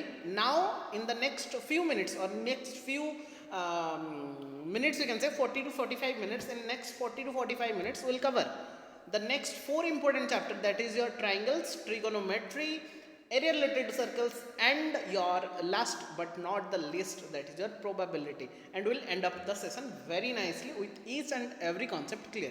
And I hope after the class I just need to, or I just want to see the reviews or feedbacks from all of you, that you all have attempted, or you all have joined the class and learnt something। तो क्या क्या thing आपने सीखा और क्या क्या कैसा लगा आपको क्लास, और क्या इम्प्लीमेंट आपको करना था, और क्या क्या आपको मतलब सुनना था, या फिर क्या में आपको डाउट्स रह रहा है, सारा कुछ मैं थोड़ा सा कमेंट बॉक्स में देखना चाहता हूँ after the class. But just after the class comment section में आप लोग मुझे बताना कि क्या हमने ये वाले क्लास से सीखा और क्या हमको अटेम्प्ट करना है नेक्स्ट कल के एग्ज़ाम में। Is that clear to everyone? And I hope सब बच्चों का अटेम्प्ट बहुत 100% रहना चाहिए। और मैं सुनना चाहता हूँ कि सब बच्चे बोलेंगे या फिर कमेंट करेंगे, yes sir will do our best and will score 40 on 40 in tomorrow's exam. मैं वो देखना चाहता हूँ, वो कॉन्फिडेंस सब बच्चों में।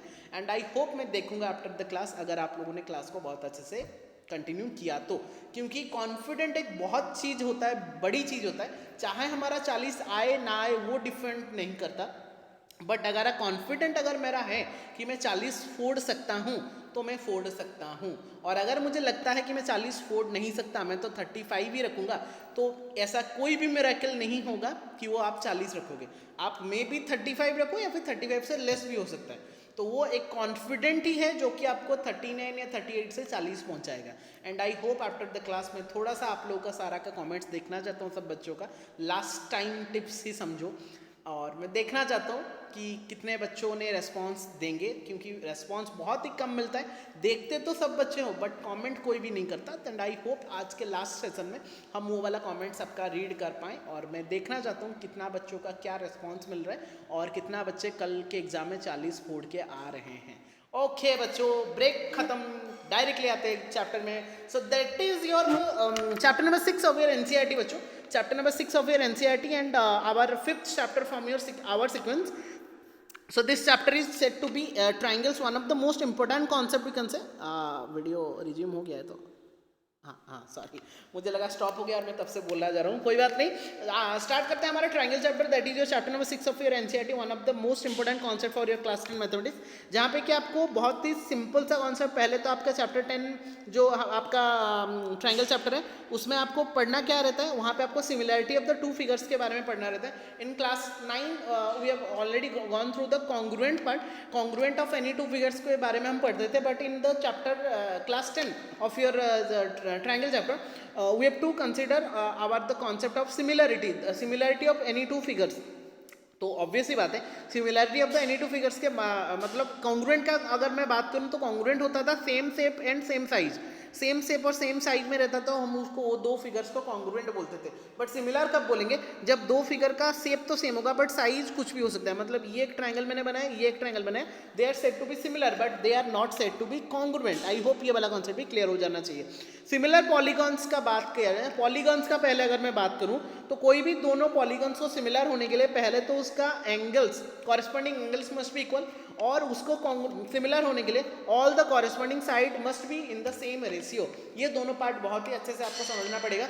एमसीक्यू में भी ये पूछ लेता है कभी कभी कि two polygons are said to be similar if dash, तो कुछ ऑप्शन दिया रहेगा कि वो उनका साइड सेम होना चाहिए, उनका एंगल सेम होना चाहिए, या फिर ऐसा कुछ पेयरिंग में दिया रहेगा। तो आपको याद रखना कि angles must be equal and side must be in the same ratio. Is that clear to everyone? And I hope ये वाला कॉन्सेप्ट भी सबका क्लियर हो गया होगा। ये पॉलीगॉन्स का हम बात कर रहे हैं, बट पॉलीगॉन्स में आपका ट्रायंगल्स भी जाता है, क्योंकि triangles is also polygon having 3 sides. Are you getting my point? So triangles is also polygon having 3 side, तो मतलब ट्रायंगल में भी ये रूल सेटिस्फाई करना पड़ेगा कि एक ट्रायंगल को और एक ट्रायंगल के साथ सिमिलर होने के लिए उसका पहला 3 एंगल इसका 3 एंगल के साथ इक्वल होना चाहिए, और ये 3 का साइड, एक पहला ट्रायंगल का 3 का साइड दूसरा ट्रायंगल के साइड का कॉरेस्पॉन्डिंग साइड के साथ सेम रेशियो बनाना पड़ेगा या फिर प्रोपोर्शनल होना पड़ेगा। Are you getting my point all of you? Yes sir, getting your point. And similar triangles में हम क्या पढ़ेंगे, वही जैसे मैंने बोला, सिमिलर ट्रायंगल्स में हम पढ़ने क्या वाले हैं कि two their corresponding angles must be equal, उनका कॉरेस्पॉन्डिंग एंगल्स मस्ट इक्वल होना चाहिए, उनका कॉरेस्पॉन्डिंग साइड का रेशियो मस्ट बी इक्वल, जैसे कि मैंने बोला, क्योंकि पॉलीगॉन में ट्रायंगल भी यहाँ पे इंक्लूड हो जा रहा है, इसलिए आपका सारा angle must be equal and सारा साइड का ratio must be equal to each other. And I hope ये वाला कॉन्सेप्ट भी सबका क्लियर हो जाना चाहिए। समझ में आ गया बच्चों?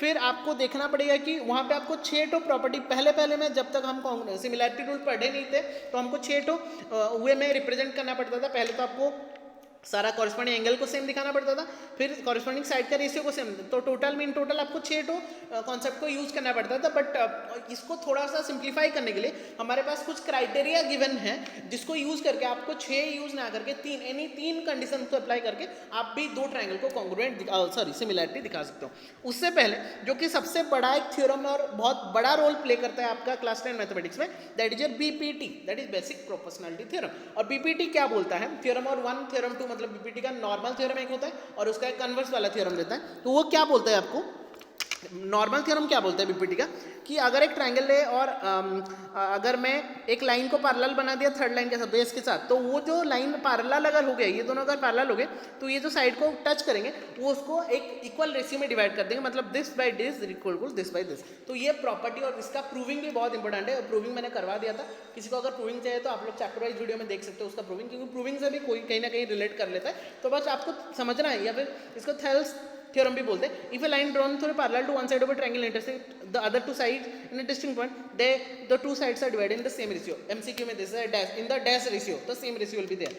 कन्वर्स में क्या बोलता है कि अगर वो सेम रेशियो में डिवाइड कर रहा है, देन ऑब्वियसली ये जो लाइन है इसके साथ पैरेलल होना चाहिए, तो उसका कन्वर्स है। तो बीपीटी का कॉन्सेप्ट बहुत ही याद आपको रखना पड़ेगा। देन जैसे मैंने बोला criteria for similarity of the triangle, हमने जो 6 प्रॉपर्टी यूज करते थे, 3 एंगल और 3 साइड का रेशियो सेम दिखाते थे, बट उसको सिंप्लीफाई करने के लिए, उसको थोड़ा सा छोटा करने के लिए हमारे पास क्या आ गया, कॉन्ग्रुएंसी रूल कुछ आ गया, सॉरी जैसे कॉन्ग्रुएंट में कॉन्ग्रुएंसी रूल कुछ था, यहाँ पे सिमिलर में सिमिलैरिटी रूल कुछ है, जिसको अप्लाई करके आप लोग बहुत आसानी से दो ट्राइंगल को सिमिलर दिखा सकते हो. And the first one rule is your A similarity criteria. That is if one triangle का तीन एंगल ये अदर ट्राइंगल का तीन एंगल के साथ इक्वल हो जा रहा है तो उसको हम क्या बोलेंगे, उस वहाँ पे हम ये ए सिमिलैरिटी रूल अप्लाई करके लिख सकते हैं कि ट्राइंगल ए बी सी, उसका नोटेशन ऐसे लिखता है कि triangle P Q R. So that is the similarity rule for your triangle chapter. A triangle two similar both the triangle. If the three angles of one triangle is equal to the corresponding three angles of other triangle, then the two triangles are said to be what? Similar. Obviously बात है. But यहाँ पे ए criteria को थोड़ा सा derive करके हमने उसको ए क्राइटेरिया भी बना सकते हैं, क्योंकि अगर मान लो आपका दो एंगल एक का दो एंगल के साथ इक्वल है, देन ऑब्वियस सी बात है the third angle will also be equal to the third angle of the next triangle. क्योंकि दो ट्राइंगल अगर इक्वल है, दो एंगल अगर इक्वल है दोनों ट्राइंगल में, तो ऑब्वियसली बात है जो थर्ड एंगल भी बचेगा वो भी इक्वल ही हो जाएगा दोनों ट्राइंगल में. तो वहाँ से हम ए ना करके हम उसको ए क्राइटेरिया अप्लाई करके भी वहाँ पे हम अप्लाई कर सकते हैं. मतलब वो ए क्राइटेरिया जो होता है ए क्राइटेरिया भी उसका एक एप्लीकेशन होता है, और ए क्राइटेरिया ज़्यादा जल्दी हम अप्लाई कर सकते हैं, क्योंकि हम ए में तीन एंगल दिखाना पड़ता है, बट ए में दो एंगल दिखा के भी उसको सिमिलर दिखा सकता हूँ. कहाँ पे मुझे 6 दिखाना पड़ता था, कहाँ पे आपका 3 या 2 में आपका सिमिलरिटी प्रूव हो जाए. इसलिए कॉन्ग्रुएंसी रूल या फिर सिमिलरिटी रूल बहुत ही यूजफुल पार्ट प्ले करता है to similar both the triangle. Then coming back to the S similarity, बहुत ही सिंपल है. कॉन्ग्रुएंट में आपका होता था कि तीनों साइड उसका तीनों साइड के साथ इक्वल होता था, बट यहाँ पे आपका इक्वल नहीं होना चाहिए. यहाँ पे आपका क्या होना चाहिए, साइड का रेशियो, इसका रेशियो और इसका रेशियो सेम होना चाहिए. रेशियो सेम होना चाहिए, चाहे ट्रायंगल ऐसा हो चाहे ट्रायंगल बड़ा हो. ये 2 है, ये 4 है, ये 3 है, ये 6 है, ये आपका सपोज 4 है, ये 8 है. तो 2/4 1/2, 3/6 1/2, 4/8 1/2. तो यहाँ पे ये दोनों ट्रायंगल भी सिमिलर हो गया. क्या मेरा बात सबका क्लियर है? आई होप सबका क्लियर हो गया चाहिए. कॉन्ग्रुएंसी में हम इक्वल दिखाते थे, बट सिमिलरिटी में आपका साइड का रेशियो को सेम दिखाना है, ना कि आपको इक्वल दिखाना है. That is the second congruence rule. Similar, sorry मेरा कॉन्ग्रुएंस निकल जा रहा है. Similar rule. थर्ड वो rule is SAS rule, that is side angle side. तो साइड एंगल साइड मतलब एक ट्राइंगल का एक साइड इसका रेशियो नॉट इक्वल, ये एंगल और इसका रेशियो अगर इक्वल हो गया, रेशियो इक्वल हो गया, मतलब एक साइड का रेशियो, एक एंगल का इक्वलाइजेशन और एक थर्ड साइड का रेशियो, मतलब साइड इंक्लूडेड एंगल साइड एक ट्रायंगल का और एक ट्रायंगल का साइड एंगल साइड के साथ साइड आपका रेशियो में, और एंगल अगर इक्वल हो जा रहा है, एंगल को आपको इक्वल दिखाना है, एंगल को आपको रेशियो नहीं करना है, तो वहाँ पे आपका SA उस क्राइटेरिया से हम बोल सकते हैं कि both the triangles are similar to each other. So by using that AA और AAA, that is your first similarity rule. Then your SSS side, then your SAS side angle side. ये तीनों rule को apply करके we can easily solve और we can usually check whether the two triangles are similar to each other or not. And I hope ये वाला concept भी सबका clear हो गया होगा. ठीक है बच्चों, आई होप ये वाला कॉन्सेप्ट भी सबका क्लियर हो गया होगा. Then coming back to the theorem number 1, that is perpendicular drawn from the vertex of the right angle triangle, जो कि पाइथागोरस थ्योरम में हम यूज करते थे. यहाँ पे ये क्या बोलता है मैं समझा दे रहा हूँ बस, कि एक ट्रायंगल है और perpendicular drawn from vertices of a right angle to the hypotenuse. अगर मैं इसको ड्रॉ करूँ तो obviously there will be two triangle form and those two triangles are similar to the बड़ा triangle. That is by using the AA criteria हमने use किया था. बस मैंने थ्योरम बता दिया, आप लोग इसका प्रूविंग वगैरह देख लेना. प्रूविंग आएगा नहीं, बट थ्योरम जानना बहुत जरूरी है. पाइथागोरस थ्योरम तो आपको पता है कि यानी राइट एंगल ट्रायंगल में बेस का स्क्वायर प्लस परपेंडिकुलर का square will be equal to hypotenuse का स्क्वायर होता है. और अगर हम ओनली हाइपोटेन्यूज निकालना रहेगा तो hypotenuse will be perpendicular square plus base square का रूट ओवर, और वहाँ से रिलेट करके आप बेस और परपेंडिकुलर आराम से निकाल सकते हो. और उसका कन्वर्स ऑफ पाइथागोरस थ्योरम क्या था कि अगर एक ट्राइंगल में इसका स्क्वायर और इसका स्क्वायर इक्वल टू हाइपोटेन्यूज का स्क्वायर हो जा रहा है, तो वहाँ पे आप उसको राइट एंगल ट्रायंगल बोल सकते हैं, या फिर हाइपोटेन्यूज तो वहाँ पे नहीं बोलेंगे, तो एनी टू साइड का स्क्वायर अगर थर्ड साइड का स्क्वायर के साथ इक्वल हो जा रहा है, तो उस टाइप का ट्राइंगल्स को हम राइट एंगल ट्रायंगल या फिर राइट एंगल ट्रायंगल बोलेंगे bye using the converse of Pythagoras theorem. That is all about converse of Pythagoras theorem, जो कि ज़्यादा बच्चे मिस कर जाते हैं ये वाला कॉन्सेप्ट, और इसमें से ज़्यादा आने का चांसेस होता है. That concept is said to be area of similar triangles. बहुत ही इंपॉर्टेंट सा रोल प्ले करता है कि if two triangles are similar, अगर ये दोनों ट्रायंगल ऑलरेडी आपको सिमिलर दिया है, then the ratio of their areas is equal to the ratio of their square of the ratio of their corresponding side. मतलब यहाँ पे अगर दो ट्रायंगल कॉन्ग्रुएंट दे दिया, मतलब उनका एरिया का रेशियो अगर निकालेंगे तो उनका कॉरेस्पॉन्डिंग साइड का रेशियो का होल स्क्वायर के साथ वो इक्वल हो जाएगा। यहाँ पे होल स्क्वायर है, not A B by P Q, that is A B by P Q का होल स्क्वायर। समझ में आ गया? तो यहाँ पे अगर इसका एरिया 4 दिया है, यहाँ पे इसका एरिया 9 दिया है, मतलब इनका एरिया का रेशियो 4/9 का एरिया का रेशियो उनका साइड का रेशियो का स्क्वायर के साथ इक्वल, मतलब 2/3 उनका साइड का रेशियो, मतलब कोई एक 2/3। समझ में आ गया? तो ratio of their areas will be equal to the square of the ratio of their corresponding side. और ये बहुत ही इंपॉर्टेंट सा रोल प्ले करता है, उसका 1 मार्क का क्वेश्चन आने का ज़्यादा से ज़्यादा चांस हो जा रहा है। तो इस टाइप के क्वेश्चन को थोड़ा अच्छे से डील करेंगे। और that's all for your triangle chapter, and I hope ये वाला कॉन्सेप्ट ट्रायंगल का सारा कॉन्सेप्ट आपका क्लियर हो गया होगा। अगर क्लियर हो गया है तो थम्स अप दे देंगे, क्योंकि ट्रायंगल हम ज़्यादा गो थ्रू नहीं करते, उसका हमको थोड़ा डर लगता है तो हम ज़्यादा क्वेश्चन सॉल्व नहीं करते। बट आई होप ये सब समझने के बाद आपको थोड़ा सा करने का मन करेगा, और जितना ज़्यादा से ज़्यादा क्वेश्चंस करेंगे उतना ज़्यादा से ज़्यादा आपको एक इफेक्टिव रिजल्ट मिलेगा to solve the questions very nicely. Is that clear to everyone?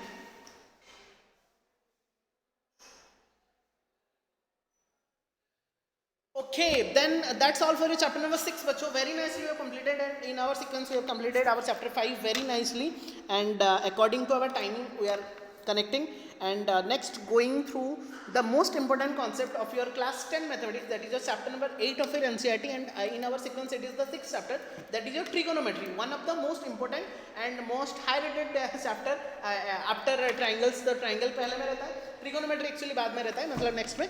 बाकी दोनों ही कॉन्सेप्ट बहुत इंपॉर्टेंट हो जा रहा है आप लोगों के एग्जाम के लिए, तो इसको ध्यान से देखेंगे। इसमें ज़्यादातर कुछ भी कॉन्सेप्ट ऐसा है नहीं, बट जो कॉन्सेप्ट है इसको थोड़ा अच्छे से डील करना है आप लोगों को। जैसे कि मैंने बोला कि एक राइट एंगल ट्रायंगल में आप पाइथागोरस थ्योरम यूज कर सकते हो, जहाँ पे कि यहाँ पे हाइपोटेनस रहता है, यहाँ पे परपेंडिकुलर रहता है और बेस रहता है। और उसको कैसे जज करेंगे, हमेशा याद रखना कि जहाँ पे थीटा दिया होगा उसके सामने वाला हमेशा परपेंडिकुलर होता है, उसका एडजस्टमेंट हमेशा बेस होता है, और राइट एंगल का जो ऑपोजिट होता है वो हमेशा हाइपोटेनस होता है। और उसको डील करके, वो थीटा को डील करके हम कुछ एंगल्स निकालते हैं। ये तो आपको याद ही होगा, उनका जो ट्रिगोनोमेट्री रेशियो जिसको बोला जाता है, sine A which will be given by hypotenuse perpendicular by hypotenuse, cos A which will be given by base by hypotenuse, tan A which will be given by perpendicular by base, cosec sine का reciprocal that will become hypotenuse by perpendicular, sec that is reciprocal of cos that is hypotenuse by base, cot this is reciprocal of tan that is b by p.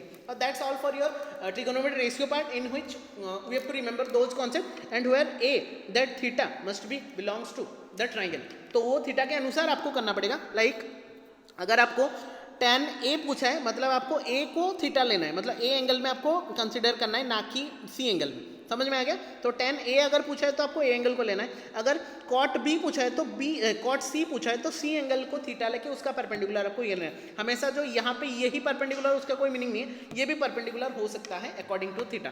Theta अगर ये हुआ ये perpendicular हुआ, theta अगर ये वाला हुआ तो ये परपेंडिकुलर हुआ। Are you getting my point all of you? तो ये समझना बहुत इंपॉर्टेंट हो जा रहा है। वैसे ही अगर हम C का बात करें, जैसे मैंने बोला A का हमने निकाला था, पर C का निकालेंगे तो C को आपको एंगल लेके उसको करना पड़ेगा, लाइक दैट। ठीक है, यहाँ पे C में हमारा थीटा था, तो C का परपेंडिकुलर कौन हो गया? C, अगर मैं C एंगल को लेके बात करूँ तो C का ये अगर C एंगल है तो C का परपेंडिकुलर ये बेस हो गया, ये हो गया हाइपोटेनस, तो sine theta will be perpendicular by hypotenuse, that is your AB by AC, not your AC by AC। ये बात आपको समझ में आना चाहिए। रिलेशनशिप बिटवीन ट्रिगोनोमेट्री रेशियो ये तो आपको याद ही रहे, क्या होगा? Sine equal to reciprocal of cosec, और cosec equal to reciprocal of sine, cos is the reciprocal of sec, sec is the reciprocal of cos, tan is the reciprocal of cot, cot is the reciprocal of tan। ये तो याद है। tan हमेशा sine by cos, cot हमेशा cos by sine. कैसे याद रखेंगे? Cot cos same same रहता है, साइन और tan या साइन सेम सेम रहता है। समझ में आ गया? ऊपर में अगर जाएंगे तो ये पॉपुलर टेक्निक टू रिमेंबर, ये पंडित वो वाला जो टेक्निक है, बच्चों को मैं हाईली रिकमेंड नहीं करता, बट अगर आपको याद नहीं रह रहा तो ये वाला मेथड को अप्लाई कर सकते हो। Pandit Badri Prasad Har Har Bhole, P Pandit P, Badri B, Prasad P, Har H Bhole B. तो यहाँ से हो गया आपका P by H, B by H and P by B. Pandit Badri Prasad Har Har Bhole. मैं हाईली रिकमेंड नहीं करता, बट फिर भी अगर at the same last moment आपको याद नहीं रह रहा तो you can use that method to find out और to the remember all this concept of the trigonometry ratio. P by H for sine, B by H for cos, P by B for tan, और उसको उल्टा कर देंगे तो इसका cosec का H by P, sec का H by B and cot का B by P, and that's all for your trigonometry concept. Important points to remember: in an isosceles triangle, ABC right angle triangle ABC trigonometry obtain taking by A and C both are same value, वहाँ पे isosceles triangle में आपको A और C का same value मिल जाएगा.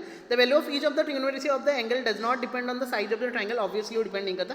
It is clear that the value of triangular trigonometry ratio of an angle do not very with the length of the side, वो very नहीं करता. At the hypotenuse of the longest side of the right angle triangle the value of sine and cos is always less than 1, whereas the value of sec and cosec is always greater than 1. ये आपको याद रखना है, ये वाला points तो आपको क्योंकि ये वाला पॉइंट्स कभी कभी पूछ लेता है.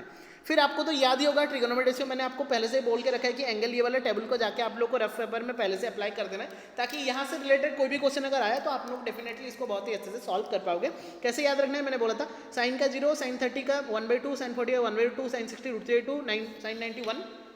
Then coming back to cos, cos को आपको बस रिवर्स ऑर्डर में लिखना है, यहाँ से 0, 1/2, 1/2, √3/2, 1. ये समझ में आ गया सबको, समझ में आ गया बच्चों सबको ये वाला कॉन्सेप्ट. फिर आ जाते हैं हम साइन अगर कॉस हो गया तो tan कैसे होता है, साइन बाई कॉस 0/1 0, 1/√2 √3/2 1/√3, 1/√2 1/2 1, √3/2 1/2 √3 1/0 तो ये हो गया tan का. tan को अगर उल्टा करके लिखेंगे तो cot मिल जाएगा. साइन का रेसिप्रोकल कर देंगे 1/0 इन्फिनिटी, 1/2 का उल्टा 2, 1/√2 का उल्टा √2, √3/2 का उल्टा √2/√3, 1 का उल्टा 1, और cosec को अगर रिवर्स करके लिखेंगे तो will get sec theta. So I hope ये वाला कॉन्सेप्ट भी क्लियर हो गया होगा, क्योंकि यहाँ पे बहुत सारा कॉन्सेप्ट ऐसे पूछ लेता है कि sine 45 plus cos 30 plus sine 45 degree या फिर कॉस 30 डिग्री. तो ये वाला टेबल अगर आप लोगों ने रफ में किया होगा तो बहुत ही डेफिनेटली बहुत क्विक वे में आप लोग हमेशा आपको ज़्यादा टाइम रिमेंबर नहीं करना पड़ेगा कि हर एक बार अगर साइन 30 पूछा तो आपको साइन 30 के लिए आपको टेबल बनाना, ऐसा नहीं. तो टेबल रहेगा, डायरेक्टली वहाँ से देखो, वहाँ से बना दो, क्योंकि rough paper will be provided, so it will B A helpful cheese for you. समझ में आ गया बच्चों? ये बात एक याद रखेंगे, sine theta always increases from 0 to 1 as the theta decreases from cos theta from 0 to 1 when it is from 0 to 9. 0 से 90 में साइन 0 से 1 तक इंक्रीज करता है, बस कॉस डिक्रीज करता है 1 से 0 तक. ये बात एक शॉर्ट क्वेश्चन में आता है, तो ध्यान से यार. In the case of tan theta the value increases from 0 to infinity. tan का 0 से इन्फिनिटी तक बढ़ता है, सेक का 1 से इन्फिनिटी तक कमता है, कॉसेक का इन्फिनिटी से 1 तक बढ़ता है, 1 से इन्फिनिटी तो 1 से डिक्रीज होता है, और कॉट का भी इन्फिनिटी से 0 तक डिक्रीज होता है. इंक्रीज कौन होता है, साइन इंक्रीज होता है, टैन इंक्रीज होता है. समझ में आ गया बच्चों? That is all for your concept. Trigonometric identities, the most important concept of trigonometry chapter is your trigonometric identities, जिसको यूज करके आप लोग बहुत सारा प्रूविंग पार्ट करते हो. 3 identities will be there. 1 is sine square plus cos square equal to 1, sec square minus tan square equal to 1, and cosec square minus cot square equal to 1, और you can write 1 plus cot square equal to cosec square theta. तो ये बात आपको याद रखनी है, sine square theta is not equal to sine theta का whole square, और साइन थीटा का square is not equal to sine theta का होल स्क्वायर. ये बात आपको याद रखना है, बहुत इंपॉर्टेंट से दिया है. ये वाला टेबल तो मैं रेकमेंड नहीं करूँगा, ये आप खुद से भी निकाल सकते हो, क्योंकि ये याद रखना not possible for you all. But ये टेबल बस इसलिए दिया गया है, इसको आप लोग थोड़ा सा जज करके बता सकते हो कि कौन सा क्या आपका कॉन्सेप्ट हो रहा है. Representation of the trigonometric ratio in the terms of any other, मतलब कभी कभी पूछ लेता है ना कि find sine theta in represent sine theta in terms of cos theta. तो sine theta will be 1 minus cos theta का रूट ओवर. tan में करेंगे तो ऐसा, कॉट में करेंगे तो ऐसा से. तो ये तो याद तो रट्टा तो नहीं मार सकते, तो इसको जो वे मैंने सिखाया था आप लोगों को वैसे वे में आपको करना है, और उसको जज करके उसका फाइंड आउट करना है वैल्यू साइन थीटा को कॉस, tan, कॉट, सेक और कॉसेक में. Is that clear? तो ये वाला को मैं स्किप कर रहा हूँ, बट आप लोग पीडीएफ में इसको थोड़ा सा देख लेना. आप लोग पहले निकाल लेना, फिर चेक कर लेना कि आपका आंसर सही आ रहा है कि नहीं. And that's all for your trigonometry chapter. One of the most important chapter we have also covered very nicely with each and every concept. And I hope ये वाला कॉन्सेप्ट आपका 6th chapter in the sequence also we have completed very nicely with each and every concept. And I hope आप लोग सबको भी समझ में आ गया होगा क्या क्या कॉन्सेप्ट आपको याद रखना है, क्या क्या कॉन्सेप्ट को आपको ज़्यादा से ज़्यादा रिवाइज करना है, और क्या कॉन्सेप्ट को आपको कैसे याद रखना है. सारा टिप्स एंड ट्रिक्स भी मैंने बता दिया. And I hope chapter 8 from your NCERT and 6th chapter from our sequence of our one-shot class will be completed and have been completed very nicely. So I hope सबका complete हो गया होगा, तो एक thumbs up दे देंगे ताकि मुझे भी पता चल जाए कि सब बच्चे यहाँ पे अच्छे से अटेंड करके सारा क्लास को अटेंड कर रहे हैं. So last 2 chapter left, that is your one is your chapter number 12, that is your area related to circle, and chapter number 15 that is your probability. And next I think पूरा time के अनुसार चल रहा है 1 घंटा 22 minute हुआ. In the next 20 minutes I will try to complete all this concept and will sum up and will end up our session very nicely with each and every concept clear. Next coming back to the chapter number 12 it is one of the most important chapter, but बच्चों के लिए थोड़ा hard क्यों लगता है मुझे नहीं पता, but one of the easiest chapter कहते हैं, जिसमें कि थोड़ा बहुत कॉन्सेप्ट आपको याद रखना है, और वो थोड़ा बहुत कॉन्सेप्ट का फॉर्मूला को लेके आप लोग को करना है. इसका ओनली 4 मार्क का वेटेज है सीबीएसई के बोर्ड में. बट ये 4 मार्क में बहुत सारा अच्छा क्वेश्चन भी वो प्रोवाइड करवा सकता है, तो इसको थोड़ा सा गो थ्रू करेंगे हम अच्छे से और try to understand all this concept from area related to circle. This is your mensuration part. पहले तो सर्कल के बारे में जान लेते हैं कि एक सर्कल होता है, यहाँ पे उसका ये उसका सेंटर होता है, ये आपका डायमीटर होता है, ये उसका रेडियस होता है, ये सेक्टर होता है, समझ में आ गया, ये सेगमेंट होता है, समझ में आ गया। ये सारा कुछ तो हमने पढ़ के रखा है बेटा वो सर्कल के चैप्टर में, बट यहाँ पे जो नेसेसरी है यहाँ पे रेडियस और डायमीटर, एंड हमेशा तो याद को आपको होगा कि diameter is the twice of radius, ये तो याद है ना, d equal to 2r, diameter हमेशा ट्वाइस ऑफ रेडियस होता है, और कोई भी मतलब अगर ज्वाइन कर देंगे तो उसको कॉर्ड बोलते हैं, और लॉन्गेस्ट कॉर्ड जो होता है वो डायमीटर होता है, वो सर्कल से रिलेट करता है। एरिया रिलेटेड सर्कल में आपको क्या करना है, फॉर्मूला याद रखना है, दैट इज सर्कमफेरेंस, पहला तो सर्कमफेरेंस दैट इज 2πr, ये तो आपको याद ही होगा। Area of the circle that is pi r square, ये तो याद ही होगा। सेमी सर्कल अगर देखेंगे, ये बच्चे मिस कर जाते हैं हमेशा। एरिया तो सबको पता रहता है, सेमी सर्कल का जो एरिया होता है, मैं इसको थोड़ा सा पहले ये कर देता हूँ, सेमी सर्कल जो एरिया होता है वो तो सबको याद रहता है, that is pi square by 2, क्योंकि वो सर्कल का आधा होता है। पेरीमीटर में सब बच्चे कंफ्यूज होते हैं, क्योंकि ये होता है आपका सर्कमफेरेंस 2πr, तो 2πr बाई 2 मतलब πr बचा यहाँ से, बट इसको हमेशा भूल जाते हैं, ये आपका r और r होता है, तो r और r होता है 2r, तो πr plus 2r is the perimeter for your semi circle. तो ये बच्चों याद रखना, क्योंकि कभी कभी पूछ लेता है डायरेक्ट क्वेश्चन और बच्चे वो पेरीमीटर वाला कॉन्सेप्ट भूल लगते हैं। तो perimeter of the semi circle, area of the semi circle आपको याद रखना है, perimeter will be pi square by 2, sorry area, and perimeter will be πr plus 2r, because it is πr, half of 2πr and this is 2r। समझ में आ गया बच्चों। Quadrant of the circle भी ज़्यादा टाइम पूछता है और बच्चे इसमें एरिया तो निकाल देते हैं, जैसे पाई स्क्वायर बाई 4, और पेरीमीटर में भी वो 2πr बाई 4 करके आ जाते हैं, बट 2r छोड़ देते हैं, क्योंकि ये बच्चों आपका मिलेगा 2πr बाई 4, ये मिलेगा आपको 2πr बाई 4, क्योंकि ये 1/4 ऑफ द सर्कमफेरेंस होता है, बट ये कौन ऐड करेगा, यहाँ पे एक r आप लोग छोड़ दो, तो 2πr बाई 4 प्लस 2r, तो 2πr by 4 will become πr by 2 plus यहाँ पे 2r for the radius, 2 radius, that is the perimeter of the quadrant, जो कि बहुत बच्चे रॉन्ग करके आते हैं। एरिया तो सबको पता होता है, पाई स्क्वायर 4, तो perimeter of the square, perimeter of the quadrant और एरिया ऑफ द क्वाड्रेंट याद रखना है, perimeter of the semi circle, area of the semi circle आपको है, और सर्कल का तो आपको याद ही है, पेरीमीटर 2πr और आपका एरिया जो होता है वो पाई स्क्वायर होता है। समझ में आ गया क्या। सर्कुलर रिंग का कभी कभी पूछ लेते हैं, इसको याद रखना है कि पाई बड़ा, क्योंकि बड़ा सर्कल से आपको छोटा सर्कल का स्क्वायर को माइनस करता है to get the area of the ring, तो बड़ा सर्कल का जो एरिया होता है वो पाई कैपिटल आर स्क्वायर होता है, छोटा सर्कल का जो होता है वो पाई स्मॉल आर स्क्वायर होता है। तो पाई अगर मैं कॉमन ले रहा हूँ तो it will become pi capital R square minus small r square, will get the answer of the area of the ring. कभी कभी पूछ लेते हैं, तो इसका पाथ पूछ लेगा, एक रेक्टेंगल दिया होगा और एक रेक्टेंगल दिया होगा और पाथ का एरिया पूछा होगा, तो ऑब्वियसली सेंट्रल रीजन का कैसे निकलेगा, एरिया ऑफ द बड़ा rectangle minus area of the छोटा रेक्टेंगल, वैसे ही एरिया ऑफ द बड़ा circle minus area of the छोटा circle. That's all for a ring और path concept. Is that clear to everyone बच्चों। Sector of the circle one of the most important chapter concept to be remembered, क्योंकि इसमें तो question आएगा ही एक sector of the circle से। Sector of the circle जो होता है वो एक ऐसा सर्कल है, और मैं अगर सेंटर को 2 रेडियस से जॉइन कर रहा हूँ, जो आपको रीजन मिल रहा है 2 रीजन, एक छोटा रीजन एक बड़ा रीजन, इसको बोलते हैं माइनर सेक्टर, इसको बोलते हैं मेजर सेक्टर। तो उसका जब एरिया निकालते हैं तो वो जो एंगल रहता है एंगल रहता है उसको हम थीटा में कंसीडर करते हैं। So this is theta, this is r of the radius, this is the length of the sector, we can say minor sector का लेंथ वो हो जाएगा आपका मेजर सेक्टर का लेंथ। तो एरिया ऑफ द सेक्टर, ये पॉइंट आपको याद रखना है, area of the sector will be given by theta by 3 into pi square, length of the sector will be given by theta by 3 into 2 पाई, ये तो सबको याद रहता है। Area of the sector in terms of arc will be half into L R, ये भी याद रख लेना, कभी कभी आपको यूजफुल रहेगा, half into l into r अगर करेंगे will get the area of the sector. Area of the major sector will be given by pi square minus area of the, मतलब अगर बड़ा सेक्टर का आपको निकालना होगा तो पहले छोटा सर्कल का निकाल दो, फिर सर्कल से माइनस कर दो, विल गेट द बड़ा सर्कल उसमें, या फिर ये एंगल को निकाल के इसका डायरेक्टली सेक्टर का फॉर्मुला अप्लाई भी कर सकते हो। Area of the minor sector will B pi square by, अगर आपको मेजर सेक्टर का एरिया गिवन है तो directly from subtracting it from your area of the circle will get the area of the minor sector also. ये तो समझ में आ गया सबको बच्चों।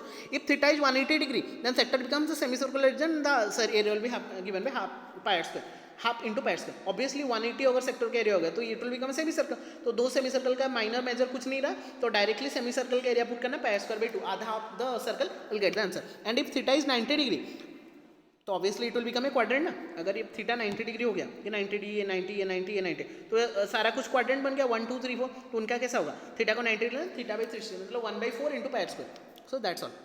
तो याद रखना है, जब आपका सेमी सर्कल होगा उसका एरिया होता है 1/2 इंटू पाई स्क्वायर, क्वाड्रेंट के लिए 1/4 into pi square, where theta is 180 and 90 degree respectively. And that's all for your area related to circle concept, very nicely. अच्छा सेगमेंट वाला है क्या, थोड़ा सा देख लेते हैं, मैं थोड़ा सा ज़्यादा हो गया, but segment of the circle क्या होता है ना, ये होता है आपका सेगमेंट, मतलब ये नीचे वाला पार्ट, मतलब ये अगर सर्कल है, ये सपोज यहाँ पे एक सेक्टर है, यहाँ पे मैंने जो बना दिया ये होता है आपका माइनर सेगमेंट, ऊपर वाला होता है आपका मेजर सेगमेंट। तो उसका एरिया कैसे निकालते हैं, सिंपल सा कॉन्सेप्ट है, पहले आप पहले आप सेक्टर का एरिया निकाल दो, फिर ट्रायंगल को एरिया को माइनस कर दो, will get the rest part. So area of the segment will be given area of the corresponding sector minus area of the triangle form by the chord. मतलब जो sector हुआ होगा उससे अगर हम ट्रायंगल का एरिया को माइनस कर दो, will get the answer.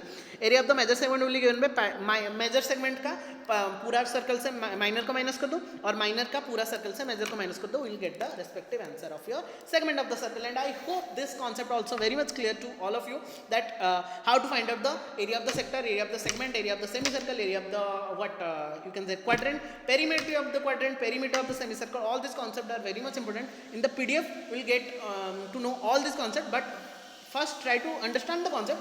Before understanding, after understanding we will get the answer very nicely. So we have completed very nicely our chapter number 12 also from NCERT and our 7th chapter from our sequence of concept class. And the last chapter left, that is your probability, that is your 15th chapter from your NCERT, and the last chapter from our sequence of one shot class. And I hope we are पूरा perfectly हम time को relate कर पा रहे. 1 घंटा 28 minute हुआ है. And in the next 10 minutes will complete and will sum up all this concept very nicely with each and every concept. And I hope आप लोग का जैसा मेरा फ्लो चल रहा है आप लोग का फ्लो भी वैसे ही चल रहा है. तो एक थम्स अप दे देंगे, बहुत बड़ा सा थम्स अप दे देंगे, ताकि मुझे पता चले कि आप लोग भी क्लास को अटेंड करके बहुत ही अच्छे से कॉन्सेप्ट को गेन कर पा रहे हो. मैं उसको इसे वे में ही पढ़ा रहा हूँ ताकि आप लोग को समझ में भी बहुत क्लियरली आ जाएगा. प्रोबेबिलिटी में बहुत ही अच्छा चैप्टर है बच्चा लोग. Probability is one of our easiest chapter, but बहुत मतलब एक दुखद घटना ये है कि इसमें से वेटेज आपका 3 मार्क की है. मतलब यहाँ से आपको 3 मार्क ही आने वाला है, 3 या 4 मार्क का. तो प्रोबेबिलिटी तो आपको पता है. तो सबसे पहला बात, सबसे मिनिमम वैल्यू होता है 0, सबसे मैक्सिमम वैल्यू होता है 1. ये तो आपको याद रखना है. तो 0 जहाँ पे होता है उसको आप इम्पॉसिबल इवेंट बोलते हैं. 1 जिसका प्रोबेबिलिटी होता है वो इवेंट को आप श्योर इवेंट बोलते हैं. एक्सपेरिमेंट, ये सारा कुछ डेफिनेशन अगर लिखा है, अगर आपको पढ़ना है तो आप लोग पढ़ लेना, मैं और नहीं पढ़ रहा. एक्सपेरिमेंट क्या होता है, रैंडम एक्सपेरिमेंट, ये सारा नहीं पूछेगा, डोंट वरी. एलिमेंटरी इवेंट क्या होता है वो देख लेना. An event having one outcomes of the random experiment is called elementary. In tossing a coin, the possible outcomes for मतलब h और t का हमेशा सेम आउटकम्स रहता है. मतलब h भी 1/2 होता है, टेल भी 1/2 होता है. So those type of events are called elementary event. But आप लोग के 10th में शायद ही नहीं है, तो थोड़ा बस रीड कर देना क्या क्या लिखा है. अकरेंस ऑफ द इवेंट, क्या क्या अकर होता है. मैंने कॉइन को टॉस किया, ऑब्वियसली वहाँ से 1 2 3 4 तो नहीं निकलेगा, वहाँ पे हेड टेल ही निकलेगा. मैंने डाई को रोल किया, वहाँ पे ऑब्वियसली हेड टेल तो नहीं निकलेगा, वहाँ पे आपका 1 से 6 तक निकलेगा. So these are called outcomes of a experiment. Then probability of an event will be given by obviously probability of event को हम P of E में डिनोट करते हैं, वही लिखा है, पढ़ लेना एक बार.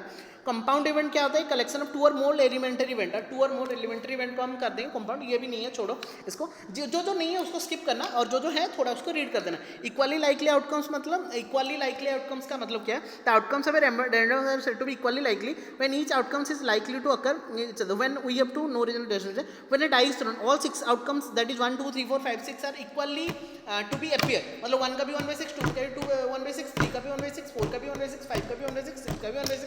तो in this type of outcomes are said to be equally likely. ये सब 11th 12 का पढ़ाई है, बस थोड़ा सा ध्यान रख देना. कभी कभी सीबीएसई थोड़ा सा पूछ लेता है. फेवरेबल आउटकम्स जो आपका फेवर में आता है, लाइक मैंने कॉइन को टॉस किया, हेड का क्या पॉसिबिलिटीज है, तो हेड का 1 possibility. Favourable outcomes is 1, total outcomes is 2. Then by using the favourable outcomes by total outcomes will get the probability of any particular event.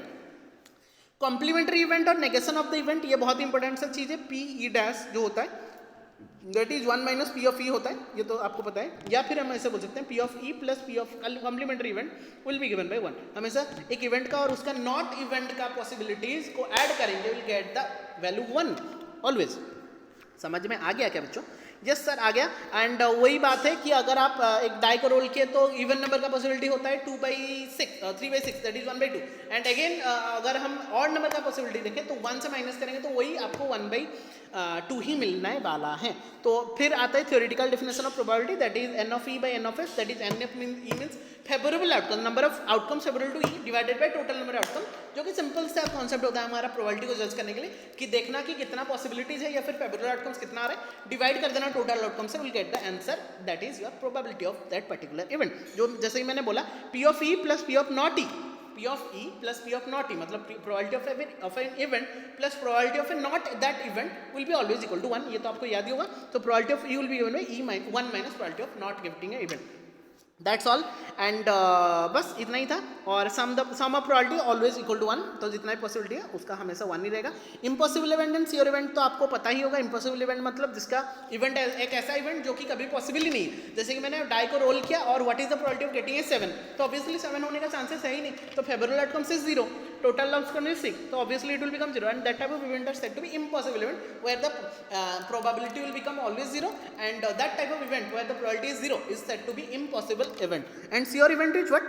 Sure event is nothing but our when the probability is equal to 1, मतलब what is the probability of getting a number greater than 0 when we toss a die, sorry toss a die, sorry roll a die, तो obviously 1 2 3 4 5 6 favorable outcomes is 6 and the total number of outcomes is also 6, so 6 by 6 it will become 1. So इस type of event are said to be your sure event or certain event जहाँ पे कि आपका probability हमेशा 1 होता है। तो आपको probability में क्या क्या याद रखना है, ये पहले में मैंने शायद ये पॉइंट्स छोड़ दिया आप लोगों के लिए, यहाँ पे लिखा है कि नहीं आई डोंट नो, तो यहाँ पे और एक बार मैं बता दे रहा हूँ आपको कि एक तो आपको याद रखना है 0 लेस देन इक्वल टू, जो मैं फॉर्मूला शीट में भी लिखा था, सबसे मिनिमम वैल्यू 0, सबसे मैक्सिमम वैल्यू 1, इसको बोलते हैं इम्पॉसिबल इवेंट, इसको बोलते हैं श्योर इवेंट, हमेशा वो 0 से 1 के अंदर लाई करता है। Probability of E plus probability of not getting that event not E is equal to 1, तो probability of E will be 1 minus probability of not E और probability of not E will be become 1 minus probability of E. So that's all. अच्छा और एक बात, that's all नहीं, just ending जाने से पहले मैं बता देना चाहता हूँ कि कैसे याद रखते हैं, वो तो मैंने फॉर्मूला सेट में बता दिया था कि जितना सपोज हमने कॉइन को टॉस किया तो एक बार अगर टॉस किए या फिर 1 टॉस किया तो the outcomes will be 2 to the 1, अगर 2 बार किया तो 2 to the 2, अगर 3 बार किया तो 2 to the 3, अगर वैसे डाई को भी रोल किया, एक बार किया तो 6 का 1, 2 बार किया तो 6 का 2, 3 बार किया तो 6 का क्यूब, ठीक है। वैसे ही कार्ड वाला प्रॉब्लम में आपको तो पता ही है 52 कार्ड्स विल बी देयर। अगर मैं उसको एक सम अप कर दूं आप लोगों के लिए फिर से, ऐसे तो पता ही होगा आप लोगों को, बस लास्ट टाइम में बस थोड़ा सा यहाँ पे वो वाला नहीं लिखा है, तो मैं और एक बार आपको बता दे रहा हूँ कि क्या होता है उसका कॉन्सेप्ट। उसका कॉन्सेप्ट होता है कि आपका club, heart, spade and diamond रहता है और रेड कलर का रहता है क्लब और नहीं सॉरी हार्ट एंड डायमंड आपका रेड में रहता है, ब्लैक कलर में रहता है आपका स्पेड एंड क्लब, ठीक है। यहाँ पे 13, यहाँ पे 13, यहाँ पे 13, 13, तो 13 प्लस 13, तो ये दोनों मिला के 26, ये दोनों मिला के 26, टोटल मिला के 52, ठीक है। ये दोनों को टोटलिंग करेंगे तो 52 विल बी देयर। 52 में 4 शूट्स रहते हैं, 12 face cards will be there, 36 numbered card will be there and 4 ace will be there, ace मतलब 1 नंबर कार्ड, तो टोटल मिलेंगे तो 52 कार्ड्स विल बी देयर। वहाँ से आपको पूरा मैंने बता दिया था चैप्टर वाइज वीडियो में, आप लोग अगर जाओगे तो वहाँ से सारा कॉन्सेप्ट आपको मिल जाएगा। तो आई होप बच्चों ये वाला कॉन्सेप्ट प्रोबेबिलिटी का हमने बहुत ही अच्छे से कंप्लीट कर दिया and we have completed very nicely our 15 chapter of our NCERT and 8th last chapter of our sequence from your one shot video and I hope बच्चों सब कॉन्सेप्ट हमने प्रॉपरली 1 घंटा 35 मिनट में, मेरा जो एक एस्टिमेटेड टाइम था 1.5 घंटा या फिर 1 घंटा 45 मिनट के अंदर हमको कंप्लीट करना था and we have completed very nicely with our time management. तो that's why time management is very much important for all of you to practice more and more MCQs to solve in our respective examination. So that's all from my side and I hope from your math zone family wish you all the best for your term 1 examination। Math में फोड़ के आना है बच्चा लोग, बस ये बात याद रखना, आपको रखना क्या है माइंड में, यही चलना चाहिए कि आपको 40 से 40 रखना है, नहीं आए तो भी चलेगा, मुझे फर्क नहीं पड़ता, बट लास्ट में रिग्रेट नहीं होना चाहिए कि सर का हम अगर 1 शॉट वीडियो देख लेते तो शायद हमारा हो जाता, अगर हम थोड़ा सा प्रोबेबिलिटी को और थोड़ा टाइम देते तो हो जाता, अगर हम थोड़ा सा कल ना सो के पढ़ लेते तो हो जाता। ये रिग्रेट मेरे सामने आके बाद में मत करना, वरना मेरे से पूरा कोई नहीं होगा। तो बट अगर आप लोग अपना बेस्ट दे के आओगे देन ऑब्वियसली हमारे दिमाग में बस ये घुसा देना कि sir yes will score 40 on 40 in tomorrow's examination and I need to show the comment section below कि कितना बच्चों को लगता है कि कल आपका 40 का 40 आएगा, कितना बच्चे कॉन्फिडेंट है। अपना थोड़ा सा रिव्यू लिखेंगे कमेंट सेक्शन में, मैं थोड़ा सा पढ़ना चाहता हूँ सबका कि कौन बच्चा कितना कॉन्फिडेंट है आपका 40 के अंदर और कौन बच्चा कॉन्फिडेंट नहीं है, और अगर कॉन्फिडेंट नहीं है तो मैं उसको कॉन्फिडेंट को और थोड़ा बूस्टअप करने का ट्राई करूँगा। Then that's all for today, और ज़्यादा टाइम नहीं लूँगा आप लोग का, बस आप लोग पढ़ाई करते रहिए, ये ज़्यादा को जितना हो सके 10th क्लास बच्चों को शेयर कीजिए, क्योंकि कहीं ना कहीं अगर किसी के पास पहुँच नहीं पाया तो ऑब्वियसली कहीं ना कहीं छोटा बहुत अगर कॉन्सेप्ट उसको यहाँ से मिल जाएगा तो मेरे लिए बहुत है, आप लोगों के लिए बहुत है, क्योंकि शेयरिंग इज केयरिंग, आप लोग पता है। अभी तक आप लोग अगर मैथ जोन फैमिली ज्वाइन नहीं हो तो feel free to join our family, क्योंकि जितना फैमिली हमारा एक्सपांड होगा हम लोग का भी खुशी उतना ज़्यादा एक्सपांड होना लगेगा, और आप लोगों को ये यूजफुल कंटेंट आप लोगों के लिए मैं प्रोवाइड करता रहा था, अभी भी कर रहा हूँ, and in the next few days I will cover it up for you all. So that's all from my side, Pratyush sir, and that's all from Mathzone family also. Wishing you all the best for your term 1 examination. 40 का 40 फोड़ना है, ये बस आपके दिमाग में रहना चाहिए, और कुछ दिमाग में रहना ही नहीं चाहिए. बस सो के उठो, खाओ पियो, और आपको पता रहना चाहिए कि हमको 40 रखना है. एग्जाम आओ आराम से. आज ज़्यादा रेस्ट, आज आपको करना क्या है कि एनसीईआरटी को पूरा अच्छे से रीड करना है, कॉन्सेप्ट वाइज पूरा जाना है, बीट बाय बीट कॉन्सेप्ट मैंने तो आपको बता दिया. और एक बार बस पीडीएफ को डाउनलोड करके 30 minutes, it will take 30 minutes to cover all this concept again. बस ओवरव्यू करो, एनसीईआरटी का समरी वाला पार्ट को और एक बार अच्छे से करो. जो भी एमसीक्यू सीरीज आपने किया है उतना करो, ज़्यादा और करने का जरूरत नहीं है. बस इतना ही करके थोड़ा रेस्ट ले जाना. आज रात को जल्दी सो जाना, कल उठना आराम से, ब्रश करना, फ्रेश हो जाना, खाना पीना, थोड़ा सा रिवाइज कर लेना, और एक बार ये पीडीएफ, ये वन शॉट वाला फॉर्मूला शीट और एक बार अच्छे से रीड कर देना. ये वाला पीडीएफ अच्छे से रीड कर देना, और एनसीईआरटी को और एक बार अच्छे से, हार्डली इट विल टेक आधा घंटा टू 1 घंटा to complete all this concept. Then आराम से पूरा फ्री मूड में आना, एग्जाम देना. अपने स्कूल में ही दे रहे हो, अपने टीचर के सामने ही दे रहे हो, तो no need to worry about that. All the best once again all of you. बस इतना ही एफर्ट मुझे देना था लास्ट टाइम में, और मैंने ट्राई किया मेरा 110% देने का आप लोगों के लिए. एंड आई होप आप लोग भी आपका 110% देके सबको, अपने मम्मी पापा को पहले प्राउड फील कराओगे, उसके बाद जो प्राउड फील करेंगे वो आप करोगे, और सबसे ज़्यादा खुशी जो लगेगा वो मुझे लगेगा पर्सनली, और सब टीचर्स को लगेगा. So that's all from my side बच्चों. Thank you so much for attending such a nice, interactive and beautiful class, I think for me. But आपको क्या लगता है ये क्लास के बारे में, थोड़ा सा मुझे आफ्टर द क्लास कमेंट करके बताना. और अगर कॉन्फिडेंट लूज कर रहे हो तो feel free to contact Pratyush sir. I will boost up your confident, मैं कर दूंगा, नो प्रॉब्लम. कॉन्फिडेंट लूज नहीं करना है आपको, 40 का 40 फोड़ के आना है. Is that clear to everyone? So thank you so much. That's all from my side. Have a nice day all of you. बस आराम से पढ़ाई करते रहिए, खुश रहिए, और keep learning, keep solving, and keep practicing more and more MCQ to build up the confidence in you. So that's all. मैं 5 बार बोल सकूँ. For finally, that's all from my side. That's all for this video. मिलते हैं बच्चों next video में, next educational video में after your term 1 examination. Till then, take care all of you. Stay safe. Stay at home. जय जगन्नाथ.